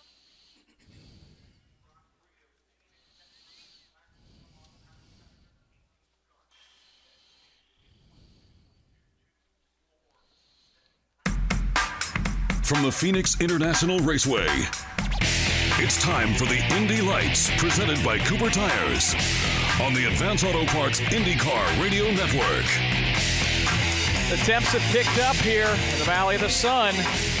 Phoenix, Arizona. We're set to go qualifying for the Indy Lights Series presented by Cooper Tires. It has been a busy, busy day of track activity here at Phoenix International Raceway. My name is Nick Yeoman. Joined in the booth by Mark Janes, Rob Howden, and Jake Query. Our pit side as we are set to go qualifying. First car out on the racetrack. We'll jump into it right away. It is Felix Sorales, and Mark Janes, he is on his warm-up. A young man who found victory lane at St. Petersburg and has shown some speed already this weekend. Green flag in the air as Felix Sorales dives into turn number 1 to start his qualifying run, Mark. Shadows between 1 and 2, actually carrying you to the exit of turn number 2. He's very high upon exit, much like the Verizon IndyCar Series cars in their qualifying session. Just a quick visit to the bottom of the banking down that back straightaway, and then a wide exit about 3 to 4 feet off the outside retaining wall, the exit of 4. First lap in the book for Felix Sorales at 166.990 miles per hour. That is flat cooking around this 1 mile tri-oval here in Phoenix. Sorales sets up for turn number 3, has those left side tires right along the yellow and white lines off of turn number 4, up against the retaining wall, checkered flag in the air. His qualifying run is complete for Felix Sorales. Second lap comes down quite a bit, or actually it picked up, 167.498 miles per hour for a 2-lap average of 167.244 for Felix Sorales. The first car out of the gates here in qualifying for the Indy Lights Series. He found victory lane at St. Petersburg, and the season has been strong so far for Carlin Racing. Mark, 167 miles per hour, that's getting around here. We saw speeds up around 165, 166 in practice, so trim these cars out. We're going to see some speed. 166 and change for Sorales during the practice session. Looking at the combined results, he's turned a total of 88 laps on this day, Nick, and in practice session number 1, he set that speed at 166.765. So pretty consistent day all in all for Felix Sorales. Yeah, as you mentioned, the laps turned. A lot of these Lights drivers have had plenty of time to circulate here at Phoenix International Raceway as they get up to speed. Andre Negrao, the second car who will take to the track for qualifying, driving for Schmidt-Peterson Racing through turns number 3 and through turns number 4. The young driver from Brazil, Mark, off of turn 4, he'll see the white flag. Doesn't take these cars long to get around here. He'll dial it up to the high side of the entrance to turn number 1. Car disappears just below that inside wall. They got dangerously close to the outside wall in turn number 2 upon exit, and he is riding around the high side of this racetrack, Nick, all the way down the back straightaway. Andre Negrao, the Brazilian driver, off of turn number 4 to complete his qualifying run across the stripe. First lap was 166.177. He picks it up. He's 168.067 miles per hour on that second lap, but it's only good enough for second quick. Jake Query is with the very, very early provisional pole sitter. Provisional pole sitter early, as you said, is Felix Sorales, who you have a win at Milwaukee. I'm curious, when you come to a track like this, is it dangerous to try to learn from a different short oval and apply? Is this a totally different animal, or can you relate from your past experiences and apply it to this one? Yeah, I think Milwaukee, I would say, is one of the closest compared to these tracks. But honestly, you know, it has to be all about the driver. You know, you have to have the big balls to, you know, to go flat out on circuits like this. I'll tell you what, that race car looks good. Did it feel good out there? Did you get everything you needed to out of the car? Yeah, I mean, it felt too easy for me. Car was good, car was planted, but I don't know, maybe it was a little bit too easy to drive. You know, it was easy flat everywhere, so we'll see how it turns out in the end. All right, we wish you the best of luck. Nick, still early, but I guess we'll find out if they're big enough for Felix Sorales to start up front on the pole. Ah, that is rich, very rich for Felix Sorales. You can tell, Mark, when a driver is comfortable, but he can start throwing around those English cliches, as they say. Yeah, and I think that sums it up pretty well. I don't think anyone, no matter What origin, what language they speak understands that language? Dean Stoneman out of the racetrack. First lap of the books at 166.225 miles per hour. He's trying to knock off Felix Sorales and Andre Negrão off the front row. Checkered flag is in the air. Second lap, pretty consistent. The 2 laps, one at 166.22, the second at 166.43. So for Dean Stoneman and Andretti Autosport, who struggled a bit during the second practice session today, still looking for some speed as he will be provisionally third. Sorales, Negrão, and Stoneman, the 3 drivers that have qualified thus far. And Mark Janes, we saw in IndyCar qualifying, Chevrolet dominated the veteran drivers. How about the 40-year-old Helio Castroneves grabs the pole, 41-year-old Tony Kanaan is second, and 40-year-old Juan Montoya is third. So veterans, it's paid off the dividends certainly as we come to Phoenix. Yeah, and I think we'll probably see that in qualifying here in the Indy Lights presented by Cooper Tires as well. There's just it just takes a level of experience, I think, to crack this one, and certainly guys that have been here before seem to master qualifying today in the Verizon IndyCar Series. The green flag is out for Kyle Kaiser, but first let's go back to pit lane and check in with Rob Howden. Yeah, I've got Andre Negrão here right now. He is disappointed. He's had a really quality, fast second lap, but not quite enough when we combine the 2 times. Tell me about your session itself, the 2 laps. How did it feel out there? Well, we started free practice really bad because I crashed in 10 laps, so I lost a little bit the pace. And for the second free practice, it's pretty good. I did my job on the car, growing up a little bit. We fixed some issues in the car. And well, my first lap, I have a huge understeering. And well, I put all my bars in the front as well. And well, my second lap is good, but not enough to pass Sorales.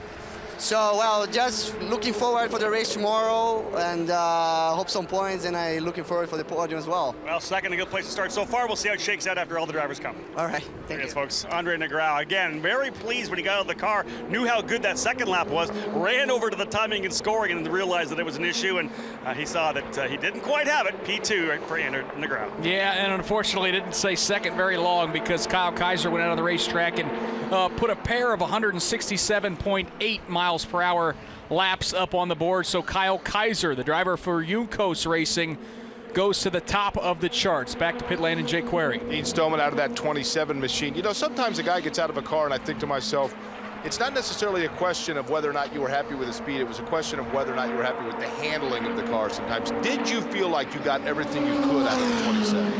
Yeah, I put the laps together previously this morning. We had some difficulties. We changed the car and we knew the direction we were going was an improvement from this morning. I know we were quick, but yeah, the car was behaving very well, but for some reason the time wasn't there. What's the trickiest part of this track for you? Well, obviously going turn 1 is very tricky. But yeah, like earlier on, there's been many shunts in turn 1 too, but yeah, it's a very nice track to drive. Yeah, it's difficult into turn 1 really. I appreciate it. Best of luck to you. Thank you. Dean Stoneman in that 27 machine. Shunt, by the way, the popular European-British term meaning simply an incident, Nick. We've seen a couple of those, as he said, in turn number 1. I was going to say, Jake, I know you and I are in favor of the term crash or wreck, but no matter what you call it, I'd rather not see any of them. Neil Albarico's 2 qualifying runs are in the book, 166.084 and 166.500. The 2 laps, only good enough for 5th of the 5 drivers. Let's go back to pit lane. Rob Howden's with our provisional pole sitter. Yeah, standing here with Kyle Kaiser right now. Kyle, super consistency throughout the day today. You really were good in the morning session, the afternoon session. You just laid down 2 really good laps. Good warm-up lap, went quicker with lap 2 after lap 1. You got to be happy with the way that run went. For sure. I mean, we're sitting P1 right now, but we went so early, so hopefully it stands. But, you know, we're just trying to do our best to start up front and have a good point weekend. Nicely done. All right, thanks. Kyle Kaiser, folks, very happy with the way it is right now. Still, he knows there's more drivers to come. Korean driver for Schmidt-Peterson Racing, Heeman Choi, out on the racetrack, testing this 1 mile tri-oval here in qualifying. He had a chance to test here couple months ago when the Indy Lights came to Phoenix to get up to speed. Choi out of turn number 4. He will see the green flag. So the top 5 as of right now, Kaiser, Sorales, Negrao, Stoneman, and Albarico as Mark Heeman Choi makes his way down the back straightaway. 159.964 on the warm-up. A pretty erratic line upon exit of turn number 2. He stays high upon the entrance to turn number 3. It wiggles a little bit upon exit of 4. He doesn't look real comfortable in that race car right now. First lap in the books, and it is 6th quick of the 6 drivers that have gone, and nearly 2 miles an hour slower than just about everybody for the Korean driver Heeman Choi. Down the back straightaway, through the bend, the kink, the dog leg, if you want to call it, and through turns 3 and 4. Out of turn number 4, to see the checkered flag, Heeman Choi across the start-finish line. He picks it up on the second lap at 165.3, but the 2-lap average not going to be good enough to be faster than the previous 5 drivers. 164.876 for Heeman Choi. Let's go back to pit lane and catch up with Jake Query again. Rising Star Racing is what it says on the side of that 22 of Neil Albarico, one of the Rising Stars. How was that car in the run? Yeah, it was good. We made a few changes from the last practice, and I think we improved the car. So really good out-lap pace, and tried to be consistent on the second lap for the qualifying run, but super good. How difficult will it be when you get other cars around you in traffic and trying to maneuver through the air? Yeah, we had some running with other cars in practice this morning, and it's tough. It's going to be tough to pass, so qualifying this afternoon is going to be super important, but hopefully that lap time sticks and we can start up front. Be fun to watch. Good luck. Thanks. Thanks, Neil Albarico, guys. Mark Janes, Felix Rosenquist on the racetrack for the first time. He passed the first test, impressed us all a whole lot at St. Petersburg by finding a victory, but finding speed here on the oval at Phoenix is going to be a whole nother test. That warm-up's at 162.93. Yeah, he did pretty well all in all on the day today, did Felix Rosenquist. It's been a learning curve for him, but I think Brian Bellardi's found himself a good one here. I think he's blended well with this team, and Felix is a guy that I think could certainly contend for race wins as this season progresses. First lap at 165.68 for Felix Rosenquist. That's trending towards 6th quick out of the 7 drivers so far. Takes a fairly high line through turn number 3, but diamonds it off of turn number 4 up against the wall and sees the checkered flag. His run is complete. Second lap, pretty consistent, another 165.6 miles per hour lap. Mark, that's good enough for 6th quick of the 7 drivers. Interesting to note how they would respond to this question. Okay, Felix, you went out, you did that qualifying run. Now let me ask you a question. Do you know already right now what you would change about that run if you had a chance to, say, wipe that out and go out and run 2 more right away? I got to believe that, it's beneficial to have this under the belt and to have the data that goes along with that for them personally to figure out what all of this is about, this 2-lap qualifying on an oval. It's got to be a strange animal for these drivers. Yeah, there's nothing quite like oval qualifying. No matter what European formula style you want to graduate from, for a lot of these rookies, to be given just 2 laps to go out and qualify and not, say, a 25 or 30-minute time limit to try to find that best lap, that's a challenge, and certainly one that a lot of these drivers are going to adapt to throughout the course of this season. Dalton Kellett for Andretti Autosport is out on the racetrack. He'll be the 8th qualifier to take a time here at Phoenix International Raceway off of turn number 4. He will see the green flag. One of his teammates has been on track so far. That was Dean Stoneman, who was 4th quick. The warm-up lap for Dalton Kellett, 161.664 miles per hour. Down the back straightaway, a very recognizable teal and black race car, that Mazda for Andretti Autosport. It is a sharp-looking car, about a half a groove off the racetrack, off of turn number 4, Mark, as he sees the white flag. Lap number 1 of the book, 166.127. Needs to pedal that a little faster out of the shadows. High upon exit at turn number 2. Down the back straightaway. He'll wash it back up to the high side now and set up for turns 3 and 4. Boy, those shadows that you mentioned in turn 1 and 2 certainly looming as we hit the later part of the afternoon here in Phoenix, Arizona. Checkered flag in the air, and Dalton Kellett picks it up quite a bit. That lap, second lap at 166.655, he moves up to 4th quick. So a nice run for Dalton Kellett. Let's go to pit lane. Rob Howden's with one of our winners from 2 weeks ago in St. Pete. Yeah, Felix Rosenquist, definitely one of the drivers to beat at St. Petersburg, but Felix, this year is going to be a lot of firsts for you. Obviously a first rolling start at St. Petersburg, your first 2-lap qualifying effort on an oval. It's obviously, it's a different approach, it's a different science. How did it feel for you being out there for 2 laps? Well, I mean, we had quite a bit of problems. Probably it's me trying to get up to speed the whole weekend. And I was actually quite happy because I managed to go flat all around for the first time. And I mean, I couldn't really do much more than that. I think we were a little bit too high on downforce, but it was definitely a step in the right direction to just go out on 2 laps and go flat both times and have the confidence. It was the quickest times I've done here so far in both the testing and this weekend, so I'm happy with that. It's a good step. It's a great step forward. Well done. Thank you. Felix Rosenquist, folks, on a very steep learning curve coming over here again on the oval for the first time in his first ever 2-lap qualifying run. Green flag is out for R.C. Enerson, the driver from Newport Richey, Florida. Good-looking warm-up lap at 166.281. Driver for Schmidt-Peterson. Lucas Oil on the is the sponsor on the side pot of that race car, Mark, as he exits turn number 4 and sees the white flag. At some point, I think this kid's going to hit a stride and get awfully hot. I think this is a star in the making, R.C. Enerson. Interesting second half of the season for him. I think from top to bottom throughout the course of the season, this guy progressed about as much as anyone in the Indy Lights series, and I know there's a lot of folks pulling for an outstanding season for R.C. Enerson. First lap was a good one at 167.370. Needed to pick up quite a bit to get Kyle Kaiser. Wasn't able to do it. Very close, nearly identical laps. His 2-lap average, 167.30.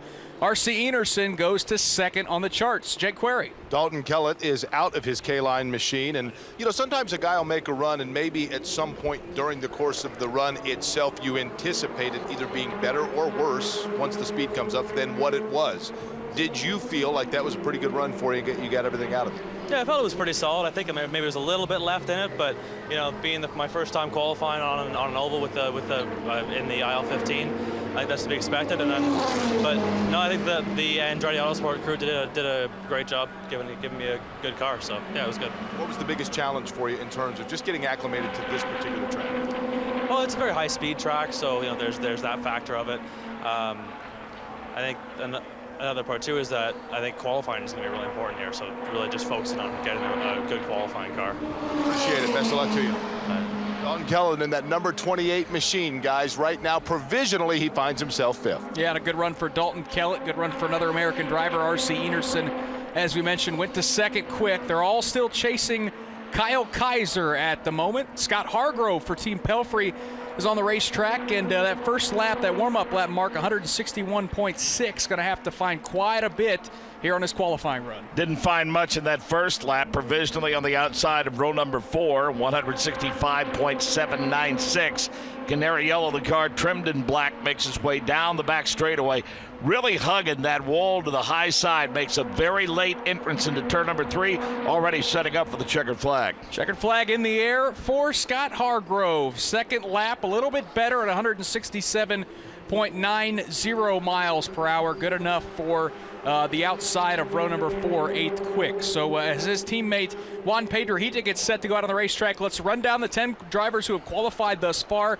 Kyle Kaiser currently at the top of the charts at 167.8. R.C. Enerson is second. Row number 2 as of right now would be Felix Sorales and Andre Negrão. 5th quick, Dalton Kellett. 6th is Dean Stoneman. 7th, Neil Alberico. Scott Hargrove, who just qualified, is 8th quick. Felix Rosenquist and Heeman Choi round out the top 10. Rob Howden, you're with the driver who just put up a good qualifying run. R.C. Enerson provisionally second. RC was quickest at the test in February, working on some passing, getting the car good for the race during our practice sessions today. You rolled out there for the 2-lap qualifying, though, and go pretty good. You put the thing P2. Talk about your run. Yeah, I mean, the car felt great. The team put together a really good car. The track's really fast right now, which is cool because everybody gets to set records. But yeah, we worked on the race car throughout pretty much all of practice and tried to get our qualifying stints done like at the end of last practice, and everybody had kind of the same idea. So it was tough to get our qualifying stints in, so we kind of came into this a little bit blind, trying to figure out what we wanted to put together for it. But we know we have a good race package, and starting P2, or however that we end up here at the end here, is pretty good with me to be up there in the front. Any surprises with the car work for this session? Yeah, surprisingly grippy. I mean, we made some different changes that we were thinking of, and it worked out pretty well for us. Well done. Thanks, Rob. Early P2, folks. RC Anderson looking for an outside front row start. Does not appear that Juan Pedrojita is going to challenge Kyle Kaiser, trending for 10th as of right now. We'll recap his run in a moment. Back to pit lane and Jake Query. Scott Hargrove out of his number 3 gap guard machine. I'm curious, over the course of the day here, while obviously there's no cloud cover, how did the track change from morning to afternoon to now where we are late afternoon? Well, considering the limited track time we had, we've been guessing all day what the track was going to do, and so in qualifying, the track was completely different from this afternoon in the test sessions, which we predicted it would be, and so that was a good prediction on our part. But yeah, I mean, we could have. Now that we just did that run, I know what we could have done to go quicker, but that's what happens when you show up with limited testing. But I mean, hats off to these guys. We're really shooting in the dark, and to have a car that was that good and that's solid and cool. Appreciate it. Guess right tomorrow, right? When you get the car set up for tomorrow. That's the plan. Yeah, hopefully we do less guessing now. Appreciate it. Thank you. Scott Hargrove, guys. Juan Pedrojita and Scott Hargrove, as of right now, those Team Pelfrey teammates. Hargrove set to start on the outside of row number 4. Pedrojita was not able to find nearly as much speed at 165.274. He is 10th out of the 11 drivers. Here's the Pro Mazda champion from 1 year ago in that sole Mazda ride for Schmidt-Peterson Racing, Santi Urrutia. Warm-up lap mark at 164.807 as he streaks out of turn 2. Out of the shadows of turn number 2, they continue to work their way toward the back straightaway, talking about those shadows. Don't think they'll get much farther than they are. Probably affects the vision just a little bit, and you know it has a hefty effect on the track temperature. A little bobble off of turn number 4. First lap is a good one for the driver of the 55 car. 167.354 already points it down the back straightaway. Needs to find, though, about a half a mile per hour to challenge that big lap that Kyle Kaiser threw down. Santi Urrutia out of turn number 4 in that sole red Mazda for Schmidt-Peterson. Checkered flag in the air as he streaks across the line, and his lap about identical from what he saw in lap number 1. The 2-lap average is 167.365. Still a very stout run, though, Mark Janes, to put him P2 right beside Kyle Kaiser. Not a bad place to start. I mean, it's not impossible to do well from the back here. You've heard a couple drivers reference, though, they think it's going to be very tough to pass. Even if you have a fast race car, Nick, you just don't want to be back there in harm's way and get caught up in somebody else's mistake. Rob Howden standing by with Juan Pedrojita on pit lane. Juan, Team Pelfrey working hard to get things put together. Obviously, you and Scott had a little bit of issue at the test in February. You're dialing things in. Scott already told us you guys, it's tough making the change with following the weather and the new grip levels every time you go out. How's the day gone for you overall? Well, I think we started a little bit behind the other guys. I think we struggled with the car because of the engine issue we had on the test. And today was just playing catching up. I think we struggled a little bit, but I think the car was really good. It was really easy. So I think we had too much downforce, and that's what hurt us. You feel like you're going to be okay tomorrow in the race? Yeah, I think we have a good race car. You know, it's hard starting so back behind, but you know, you gotta do what you gotta do. So hopefully we have a good race. Get a good sleep. We'll see you tomorrow. Yeah, thank you. Juan Pedrojita, folks, always had good success on the ovals through Pro Mazda, through Indy Lights. Let's see if he can do it again here tomorrow. Pedrojita, 11th out of the 12 cars. Shelby Blackstock out on the racetrack. A warm-up lap wasn't very good, 159.774. He finds some speed, Mark, on lap number 1 at 165.45. Still going to have to find quite a bit more here on this final lap if he wants to start anywhere inside the first 3 or 4 rows. Team chasing it. Looked like he was holding on a bit off of turn number 4. Lap number 2 is a bit quicker. 166.018 for Shelby Blackstock. The 2-lap average, 165.733 provisionally, places him on the outside of row number 5. So 2 cars left to qualify. Ed Jones from Team Carlin and Zachary Clayman DeMello from Juncos. Both of those probably going to be factors for the pole. One car you're not going to see is that of Zach Veach from Blardy Auto Racing. An accident in the practice session earlier today relegates him to the sideline, so he will start 16th. So as of right now, it is Kaiser and Santi Urrutia on the front row. R.C. Enerson and Felix Sorrellis making up row number 2. But Mark, we expect to see Ed Jones contend for the pole. We saw him get massively sideways out of turn number 4 in practice, but still the speed appears to be there for that driver in the number 11. 166.649 is what he turned in that eventful P1 session, did Ed Jones, and this is a guy wanting to contend for a championship, and his warm-up lap, a pretty good one, Nick, 166.329. Yeah, based on what we have seen drivers pick up from those warm-up laps to lap 1 to lap 2, that is a good sign for Ed Jones. Hangs it wide into turn number 3. In fact, that's a fairly conservative line out of turn number 4. Going to use up a lot of racetrack to complete lap number 1 and see the white flag, though. Mark, still a good lap, 167.584, trending for second quick right now for Ed Jones. Yep, outside of row number 1, halfway point of the back straightaway. The car moves up to the outside retaining wall. He'll stick the left sides to the yellow line. He'll hold it there. The familiar wide exit off of 4, moves it back toward the middle of the racetrack, like lap number 2 in the book. Pretty consistent run, but not fast enough for the pole. 167.430. The 2-lap average for Ed Jones, 167.507 for now. On the outside of row number 1, next to pole sitter Kyle Kaiser. Boy, we keep seeing drivers trade this second spot. Felix Sorrellis had it for a while, then R.C. Enerson took it, Santi Urrutia took it, and then Ed Jones goes to second on the charts. So everyone's been gunning for Kyle Kaiser, but just goes to show you just how good that 2-lap average that he had was, 167.87 miles per hour. One more bullet to dodge, though, and it's one that he should realize has some potential. It's his teammate, Zachary Clayman DeMello, the rookie out on the racetrack, trying to knock off Kyle Kaiser, and at the very least, maybe put a Juncos Racing 1-2 front row here at Phoenix International Raceway. The rookie streaks his way through turns number 3, right along that yellow and white line. Mark, out of turn number 4, he'll see the green flag, and we will check that warm-up speed for Zachary Clayman DeMello, 165.408. That's about where he ran when he set fifth quick time, we should say, in the 2 combined sessions. He was 5th quick after the combined sessions, the 2 today. Turned it in P1, it was 165 and change. First lap out of turn number 4 for Zachary Clayman DeMello. It was clean, it was smooth, but it is not tremendously quick. As of right now, looking at 7th quick at 166.979. Probably not going to be able to find enough to grab the pole, but certainly mark a lot of room to find his way maybe into the first 2 or 3 rows. Here's Zachary Clayman DeMello out of turn number 4. Comes off of turn number 4 for the final time of this qualifying run. Pretty consistent. Second one a bit quicker. 167.094. That places him on the inside of row number 4.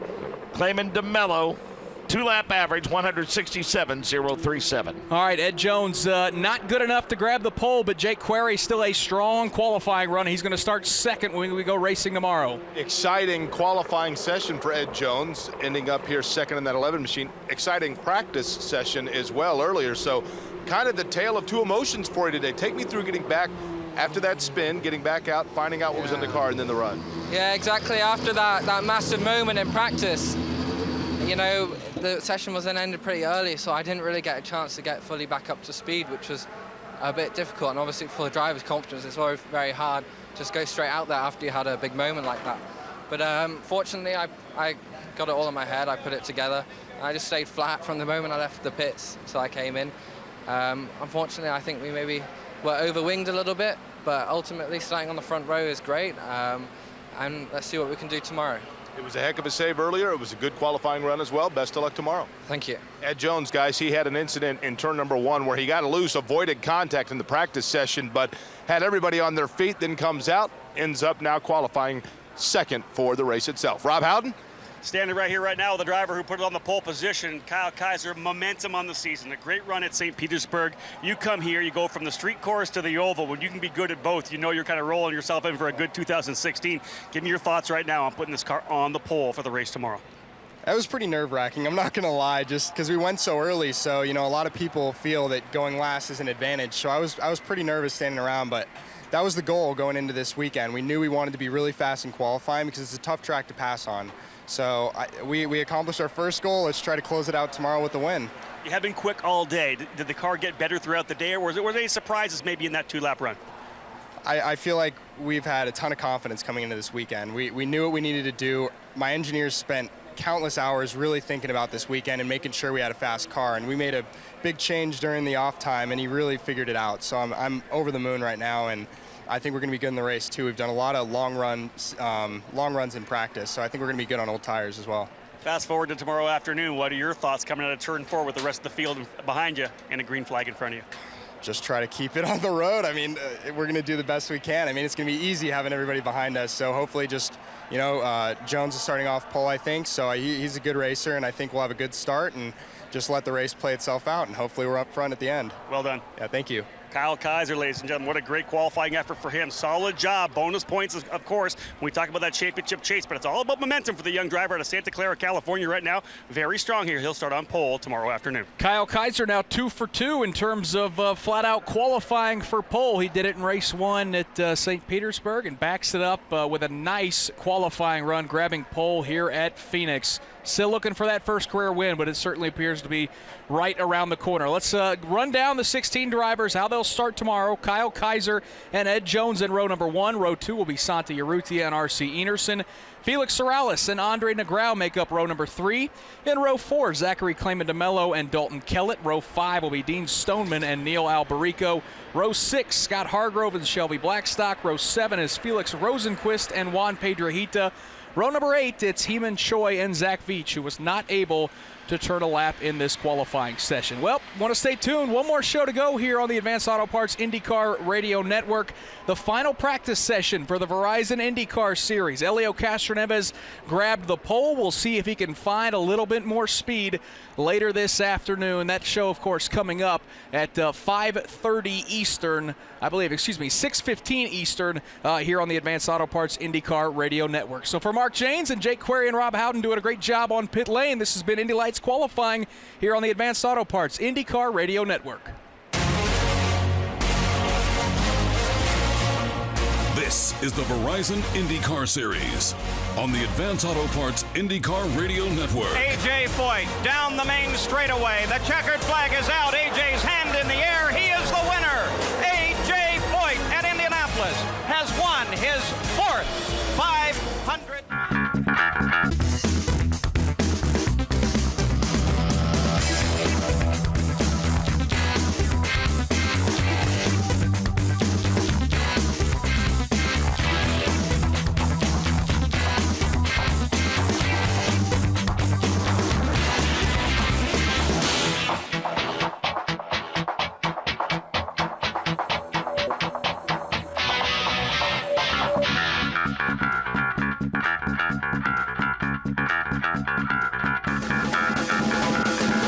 IndyCar Radio on the IMS Radio Network. John Andretti starts to close into the back of Mansell. So John Andretti, who will drive 2 races in one day, is having one incredible drive here this morning. John Andretti strong, trying to run down the line. Nigel Mansell, a very quiet month. And look here, they almost go 3 wide. Now they get down into single file. And Robbie Gordon now running strong. He had some handling problems early, but Robbie moving up through the field. As they head through 4, the big battle right now, Boycel clears traffic and gets through very safely. And everyone again making it through 4 as they head toward Juan and Jerry Baker. Well, Mansell's found some running room all by his lonesome. Now we were watching Eddie Cheever. Man, he appears to be really flying out there. Oh, we got a bad crash in 1. 2 cars are gathered in. We've got a quick flash fire. It is out. Cars dive to the inside. One of the cars up against the outside wall dodges the crash. They are side by side just as we come out of number 1. Less than half a lap ago. Brody Johncock went 5 car lengths over Rick Mears. They're in the north short chute. Here they come. The John Zink Special. He's just going into the south turn, and here he comes, Bill Frosch. And here he comes, driving beautifully right into that groove. Comes right down in front of us right now down the chute. and into the southeast turn. He takes the southeast turn very nicely, riding the same groove he's ridden for the last 50 miles. Now, Jack Shapiro, you should be able to see him. I sure can. I sure can, Bill. Here comes Bobby Swikert, the hometown kid from Speedway City, driving Jack Sink's car out of Tulsa, Oklahoma. And Jack Sink is a good friend of mine. I know Jack Sink Jr. is really going to be a happy boy. He's going into the northeast turn. He's on his way in there, and I think in a moment, Jim Shelton will catch sight of him. All right, Jack Shapiro, we certainly can see him. A good-looking car and a good-looking driver, and he's headed for the home stretch. This man has really driven a race. Cool, calm, and collected, and that goes for both driver and automobile. You can hear the cheers in the home stretch, and here's Sid Collins. Pick him up. We can't see him yet, but here he comes down, I'm sure. That beautiful pink car, the checkered flag is out. Bill Vanderwater, the starter, holds it high, waves it, and there's Bob Swikert, the winner of the Quick-Time Annual 500-mile race. And there's the white flag for Graham Hill in the American Red Ball Special. Pick him up on turn number 1, Mike Ahern. And here he is in turn number 1. Graham Hill coming around like he's been traveling this turn all afternoon, like he was on tracks. Smoothly into the short chute, turn number 2, and Howdy Bell.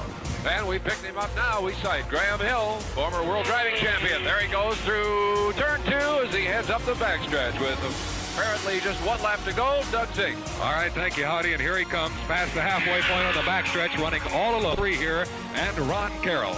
And I pick him up, Doug. Here he comes into turn number 3. He passes me right now out of number 3 into the short chute, and he'll be coming over to you, Jim Shelton. Ronnie's right here. Handsome man with a beautiful car. Graham Hill in 24. Number 24, white red trim with oil smudges and dollar signs. And here's Sid Collins. Here he comes down the main stretch, and there's the checkered flag for Graham Hill, winner of the Golden Anniversary Indianapolis 500-mile race.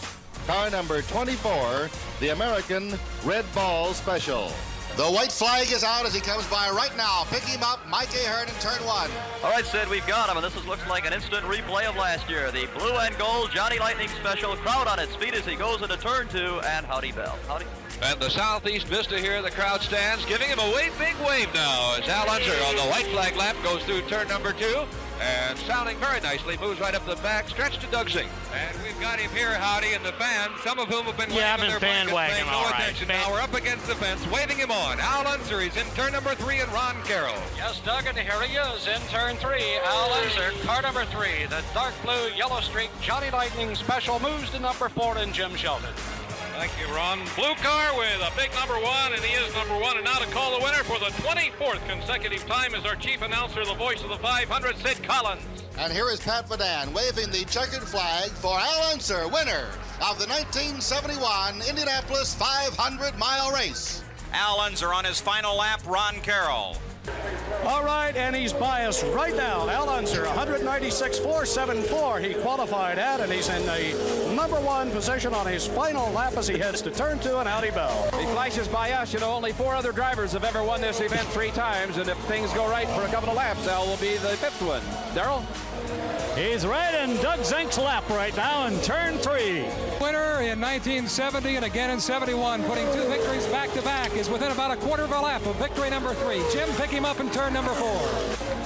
All right, we're here in number 4, and there he goes, a newlywed.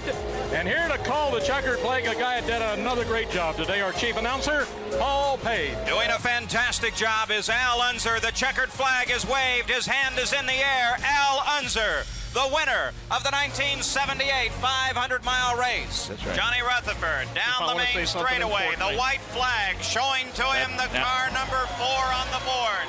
Now less than 2.5 miles to victory. And what a fantastic race Johnny Rutherford has run today. The fans are on their feet cheering him on to victory.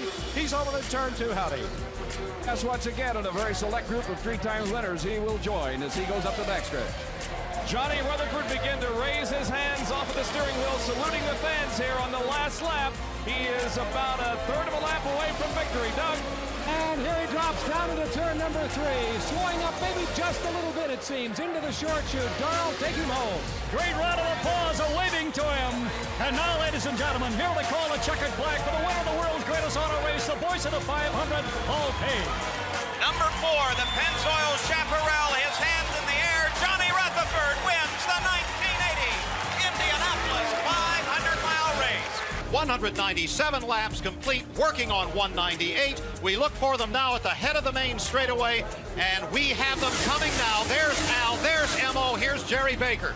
There are 3 cars to work their way around. Now, Unser's got by one of them. He got by Rocky Moran, so Moran is now stuck in the between. Now, there is Fittipaldi moving around Moran in number 2. They've got slower traffic in front of them now. Al trying to get to the outside to pass Emo right behind him. Emo moves to the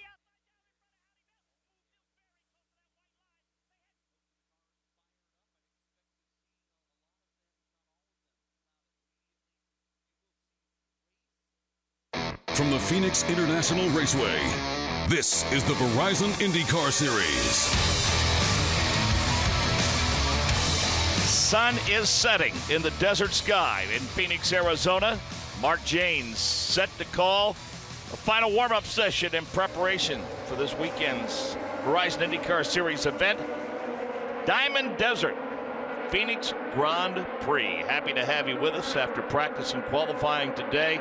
Not been a very good day for some, a really good day for others, most notably Elio Castro Neves. Happy to have with us at the broadcast booth for this session. You can catch him, his show, Race Day on Fox, Autosport Magazine at Autosport.com, the Verizon IndyCar Series mobile app. Bruce Martin is with us here, and Bruce, a long-awaited and now much ballyhooed return to Phoenix International Raceway. I stopped out here yesterday to work on a few stories, interview a few people, and there was just something about being in the PIR garage area once again. After 11 years, it just seemed right. It seemed like this is the way it's supposed to be. Indy cars on this racetrack. Let's go racing. Yeah, celebrating the 100 Indianapolis 500 coming up in May. Appropriate that we're returning to 2 storied venues. Road America comes a little bit later on this year. For now, this will have to wet the palate, if you will, here at Phoenix International Raceway. A couple of pit reporters joining us for this evening's festivities. First, let's check in with Nick Yeoman. And Nick, a couple of guys did not get to go qualifying today after incidents earlier this morning. And Mark, that's what we're checking in on right now, because I think a couple of those drivers are not going to be practicing as well. I'm standing in the pit of James Hinchcliffe. No race car, no crew, so it does not appear that James Hinchcliffe is going to answer the bell. Joined also on pit lane by Jake Query. Jake, you're down there in that ABC supply crew. Any sight of Takuma Sato and his race car? I did see Takuma Sato just about 15 minutes ago. Takuma Sato was at the wheel of his motorbike, as a matter of fact, as he was leaving and in street clothes, and by that I mean he was not in a fire suit. It did not look like that number 14 ABC Supply Company car of Takuma Sato, who had his incident in this morning's practice session, would indeed make it out here for this final warm-up as the sun sets in Phoenix. Meanwhile, as you had mentioned, James Hinchcliffe, I did see Hinchcliffe in his fire suit back in the garage area and was watching what appeared to be the final pieces on that number 5 aero machine that they were trying to get repaired in order for him to come out. I don't know that I would rule him definitively out for this entire session, although at this point, because it's only a 30-minute session, it probably would be a surprise to see Hinchcliffe out here. The west end of this track, which is turns 1 and 2, now falling underneath shade, as the Valley of the Sun is the Valley of the Setting Sun. It starts to peak now through some of the grandstand areas that are in turn number 1, but the other end of the track, the east end of the track between 3 and 4, still sun-drenched at this time on what is obviously a beautiful sunset here. No humidity, very, very clean air for these cars, Mark Jaynes.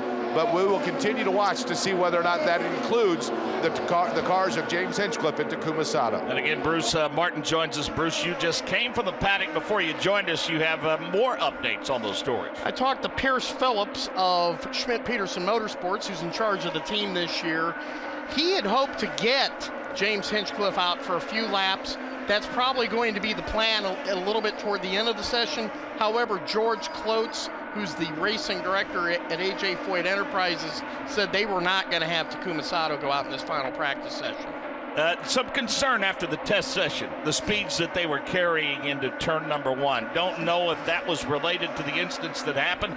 It is, I think, noticeable that all three of them came almost in the same portion of the racetrack within a couple of 100 yards of one another. And they were also all three Hondas, so that does lead to the question if there's something mechanically wrong with a certain part of the aero kit. I know that I talked to Steve Erickson of Honda Performance Development.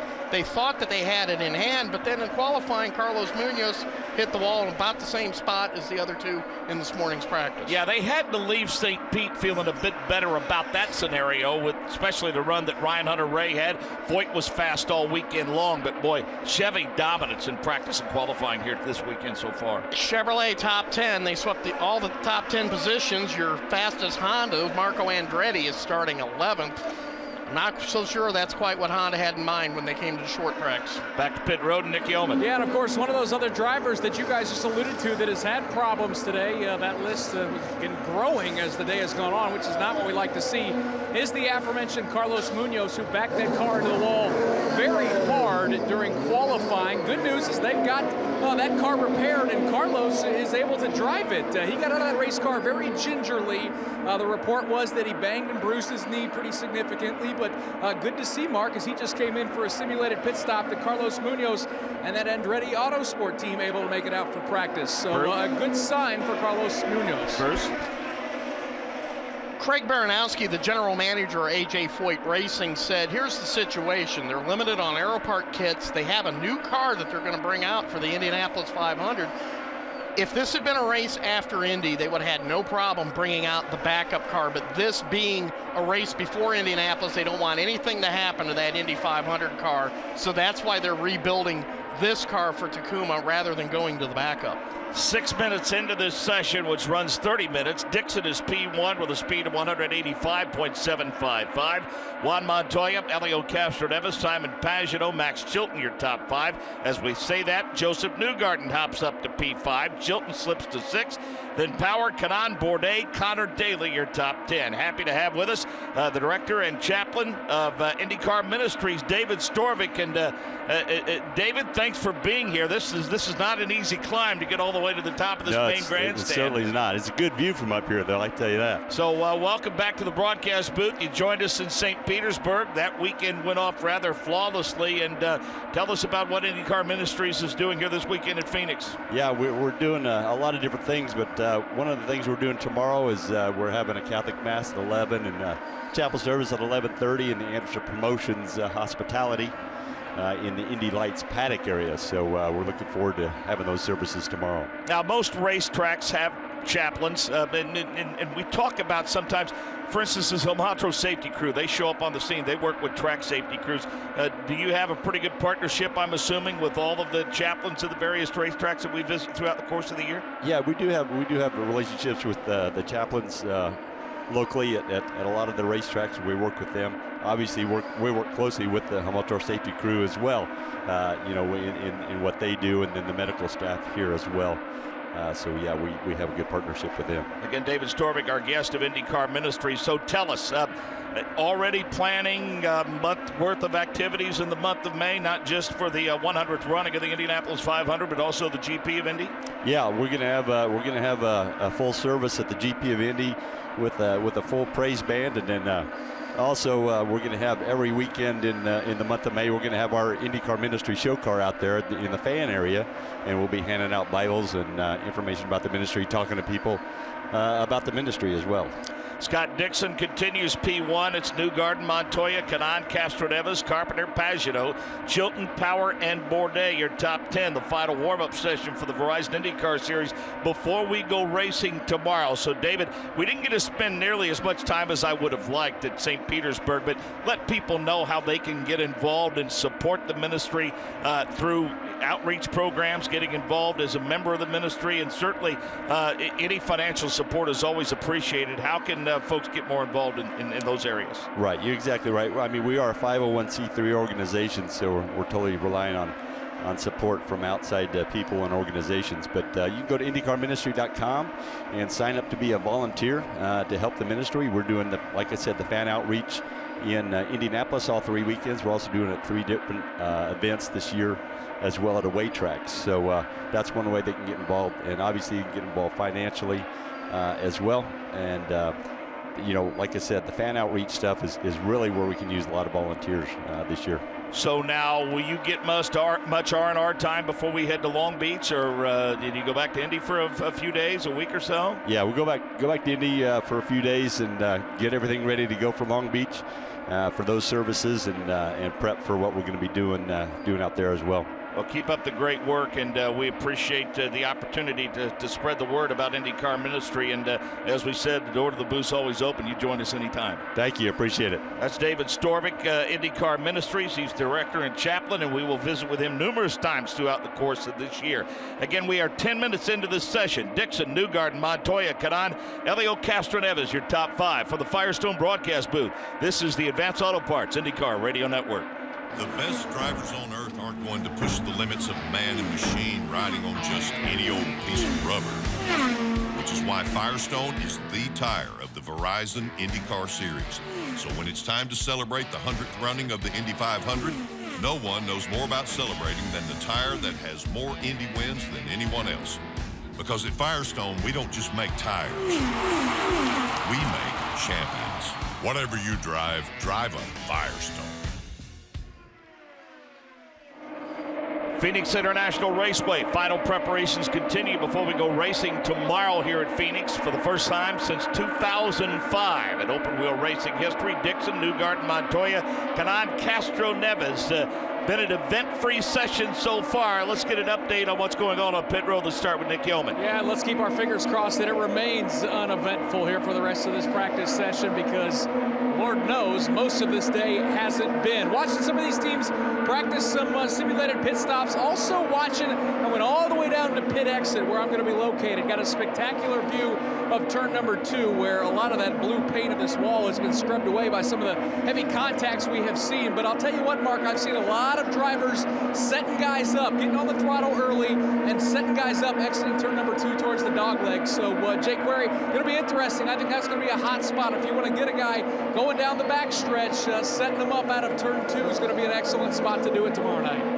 I'll tell you what else appears as though it's going to be tough, Nick, and that is if you're trying to pass anybody who's driving for Chip Ganassi, because those cars clearly are dialed in. We talked to Tony Canan about it in the earlier practice session. Canan right now finds himself 4th fastest. His teammate Scott Dixon is the fastest car on the track. Charlie Kimball had talked about the fact that cars were fast throughout their testing session, and he hoped that it would translate over into all the data they had. He finds himself 10th, but the most impressive perhaps of that quartet, how about Max Chilton, that rookie who right now in car number 8 finds himself 8th fastest. Now, Mark Janes, obviously there could be a number of different strategies at play here. Nobody obviously would be in a qualifying trim, but they could be doing different things or trying out different feels in terms of what the car is going to do in different sort of a turbulent situation or in traffic. Maybe they're doing a last-second fuel run. There could be any number of factors in that, but clearly it appears as though those cars of Chip Ganassi are pretty dialed in, and whether it's 1, 2, 3, or 4, any of those 4 right now running in the top 10, but very impressive for that rookie Max Chilton. And those different approaches, Jake, that's where you benefit from having multi-car teams, 3 or 4 teams in the stable like Ganassi and Penske and Andretti enjoy. It's nice to have at least one teammate to bounce things off of, but boy, when you have 4, you're loaded for bear. Sebastian Bourdais is currently sitting P11 at 181.871. Bruce Martin, it's a wonder that race team is even here after what they endured just trying to get here. Imagine a 1,500-mile drive in a transporter from Indianapolis to Phoenix. You're within 15 miles of your final destination. All of a sudden, a female passenger pulls up in the lane next to you and starts waving frantically at you. Well, that's what happened to Eric Stewart and Phil Davis, the truck drivers for KBSH Racing. They thought at first the lady was just a big Sebastian Bourdais fan and wanted to wave at him. No, she was telling them that the left rear tire was on fire, their transporter. They immediately pulled off. By then, the tire exploded, which fanned the flames even worse. So the back of the transporter starting to catch on fire. Eric Stewart said if it hadn't been for about 5 or 6 Phoenix motorist who pulled over, had fire extinguishers, gallons of water, pails of water to help put that out until the first responders arrived. That fire would have spread into the transporter itself, could have damaged Sebastian Bourdais' Chevrolet. He really was excited to see the general Good Samaritan help from the people in Phoenix that were able to pull off Interstate 17 and help in that moment of fire. Yeah, and so lucky for them, it happened early enough, preparing for the week, that whatever damage was done could be repaired, and didn't really have much impact on the operation coming into the racetrack. Lucky for them, it didn't happen in the high desert of New Mexico, where it could have pretty much burned the transporter all the way to the ground, like what happened with Team Penske on their way to Sonoma in 2008. This happened in an urban area, so the fire department of Peoria, Arizona was able to get to the scene rather quickly. But as Eric Stewart pointed out, it was all the other motorists that pulled over and assisted that helped get that under control before the fire department arrived. We have reached the halfway point of this 30-minute session. Scott Dixon continues P1. Joseph Newgarden, Juan Montoya, Tony Kanaan, Elio Castroneves, your top 5. Ed Carpenter, Simon Pagenaud, Max Chilton, Will Power, Charlie Kimball, the top 10.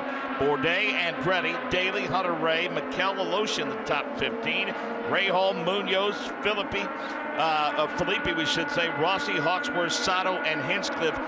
Those bottom couple of cars, Sato and Hinchcliffe, not going to turn any laps because of damage done to them earlier today. A brief post-mortem, if you will, on St. Petersburg.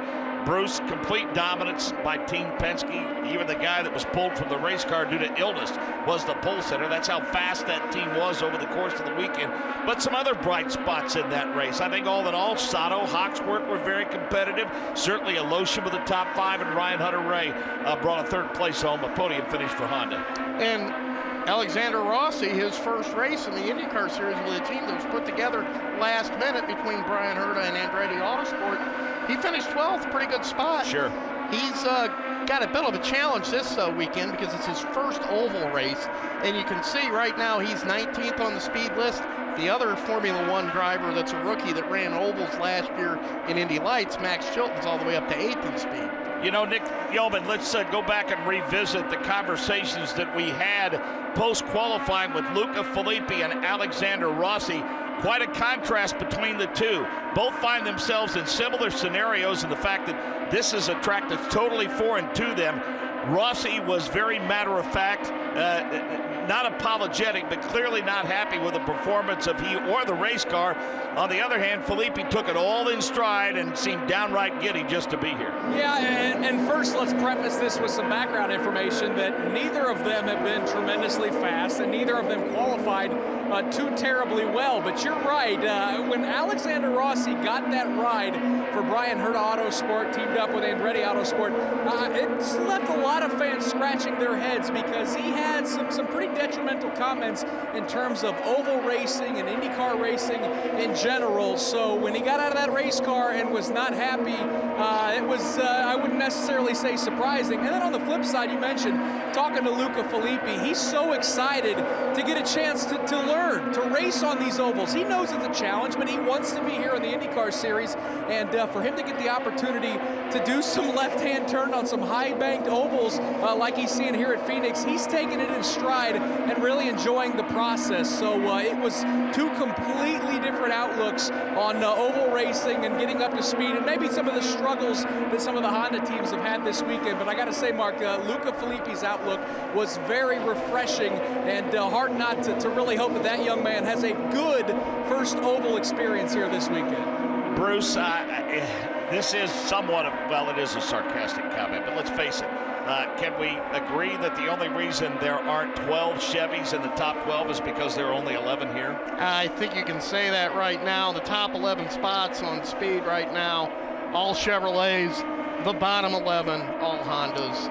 And if you make sarcastic comments, you have somebody here who speaks sarcasm fluently. Well, we all do. That's the tie that binds us, certainly. But it's got to be frustrating for those Honda drivers.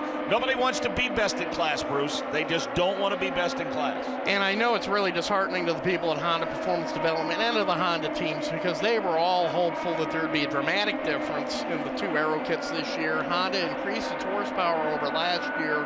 I think we saw some gains at St. Pete on the street course. This isn't what they had in mind on the ovals. So does fuel mileage play a part, depending on how the cautions fall? Do you look at pitting out a sequence if you're a Honda driver? How creative do you have to be with your race strategy to be able to compete tomorrow? Well, I asked Graham Rahal that same question about pitting out of sequence after he qualified. Very poor qualifying effort. The only driver who didn't surpass Arie Luyendyk's previous track record in qualifications. He said the problem is on a short oval, when you pit, you're going to be 3 laps down, so you can't really do that. So it's going to be a real challenge for the Honda drivers tomorrow. But who knows? This race could be a lot like Iowa Speedway was last July. I know that Ryan Hunter-Reay thinks the track races like that. So does Tony Kanaan. Marco Andretti, those are 3 drivers that do outstanding at Iowa. So that might be a situation where as the race goes on, the race ends up looking more like what we see every July in Iowa than what we've seen in the past at Milwaukee. Nick Yeoman and Jake Query don't know which side of the pit wall that you are on, but I suggest that if you're on the inside of the pit wall, the same place where the crews have set up shop, you be careful because the number 5 of James Hinchcliffe is going down that pit lane at a pretty harried clip, and it looks like, Bruce, they're going to get that number 5 out for a few laps in this session. Jake, you're actually right there watching the car being towed down pit lane. Yes, sir. His entire team, as a matter of fact, is waiting right now. James Hinchcliffe's mother as well. Hinchcliffe is strapped into the machine, and what a job by that team for that Lucas Oil Aero machine.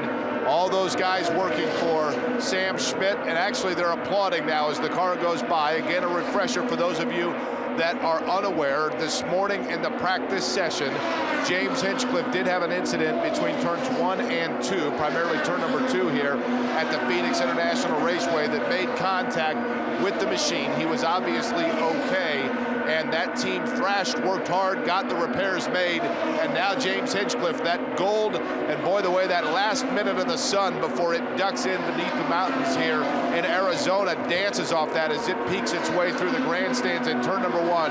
Hinchcliffe's car goes up. They're going to put 4 brand new Firestone Firehawks on it, and Hinchcliffe waits. The question now becomes whether or not his team is going to have time for him to go out, because Mark Janes, this track has gone yellow now for debris. But a flurry of activity and quite a buzz of last-minute excitement here in this warm-up for the fans, the friends, and the family members of James Hinchcliffe as they cheered, all of them cheering for that team that allowed that number 5 car to perhaps get out here before we have this race tomorrow. Okay, at the very least, I think they're hopeful of a systems check to make sure everything's buttoned up. It'd be nice to have at least that under your belt before you go racing tomorrow. So, caution for debris, the only caution of the session so far. It comes with 8 minutes to go. Final preparations continue for tomorrow night's race from the Firestone broadcast booth at Phoenix International Raceway. This is the Advanced Auto Parts IndyCar Radio Network. The best drivers on earth aren't going to push the limits of man and machine riding on just any old piece of rubber, which is why Firestone is the tire of the Verizon IndyCar Series. So when it's time to celebrate the 100th running of the Indy 500, no one knows more about celebrating than the tire that has more Indy wins than anyone else. Because at Firestone, we don't just make tires, we make champions. Whatever you drive, drive a Firestone.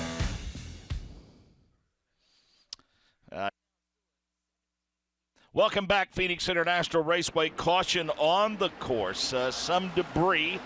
Hamatro safety crew has been dispatched to retrieve it. And one of those anxiously awaiting the green flag is the driver of the 5, James Hinchcliffe. His crew doing a great job of making repairs to that car, giving an opportunity for him to turn a handful of laps before we go racing tomorrow in the Desert Diamond West Valley Phoenix Grand Prix. Scott Dixon, Joseph Newgarden, Juan Montoya, Tony Kanaan, Elio Castroneves, your top 5. Elio's your pole sitter, by the way. Ed Carpenter, Max Chilton, Power, Pagano, Kimball, the top 10. Interesting to note, Bruce Martin, when we were here before, back in 01, 02, 03, 04, and 05, 2 of the guys that were always either at or near the podium, Tony Kanaan, Elio Castroneves. Nothing's changed in all of that layoff. There's only 4 drivers left that ran in that last IndyCar Series race on March 19th, 2005. Scott Dixon, Elio, Tony Kanaan, and Ed Carpenter. Ed Carpenter had a big old smile on his face after qualifications today because he just loves this track. Oh, yeah. He is running probably more different divisions on this track because of his days back in the Copper World. So he's happy to be here, and you can tell by the speeds in this practice session, he looks like he's got a pretty good car. When it comes to oval racing, though, Ed Carpenter's a master at that. Jake Query? That sound you hear right now, if you can hear it, that is the rev of car number 5 for James Hinchcliffe. They have the machine fired up. They are ready to go. And Mark, to your point, I think they'd love to do, if nothing else, just an install lap systems check. About 2 minutes now before this track is supposed to go green again. He's going to be up against the clock, but absolutely everybody involved with that team wanted to look. They kept looking at the clock. Hinchcliffe went ahead. Maybe it's simply ceremonial at this point to hear that engine fired up, but I've got a feeling that they're going to, at the very least, get him at least one circuit here to make sure that everything is A-OK with that machine. Kudos again to that Aero Lucas Oil machine for getting that number 5 for James Hinchcliffe. Hinchcliffe now actually clapping his hands in the cockpit. Pretty cool scene here in this final warm-up session. Sebastian Bourdais, as we mentioned, sits in the 11th position. Bourdais' car is on the strap with the pit cart being towed back to the paddock, so he's satisfied with what they've been able to glean out of this session. It's a 30-minute session. There's about 9 minutes remaining in it. They lost 3 minutes and 45 seconds to debris that had to be picked up off of the race course by the Hamatru safety crew. We see several cars getting up to speed already. Elio Castro Neves to the bottom side, letting that traffic clear. This is an all-skate over the last 9 minutes, and I'll tell you what, let's put you a little closer to the action. We're going to lay out and let the whine of these Honda and Chevy motors take over here at Phoenix International Raceway.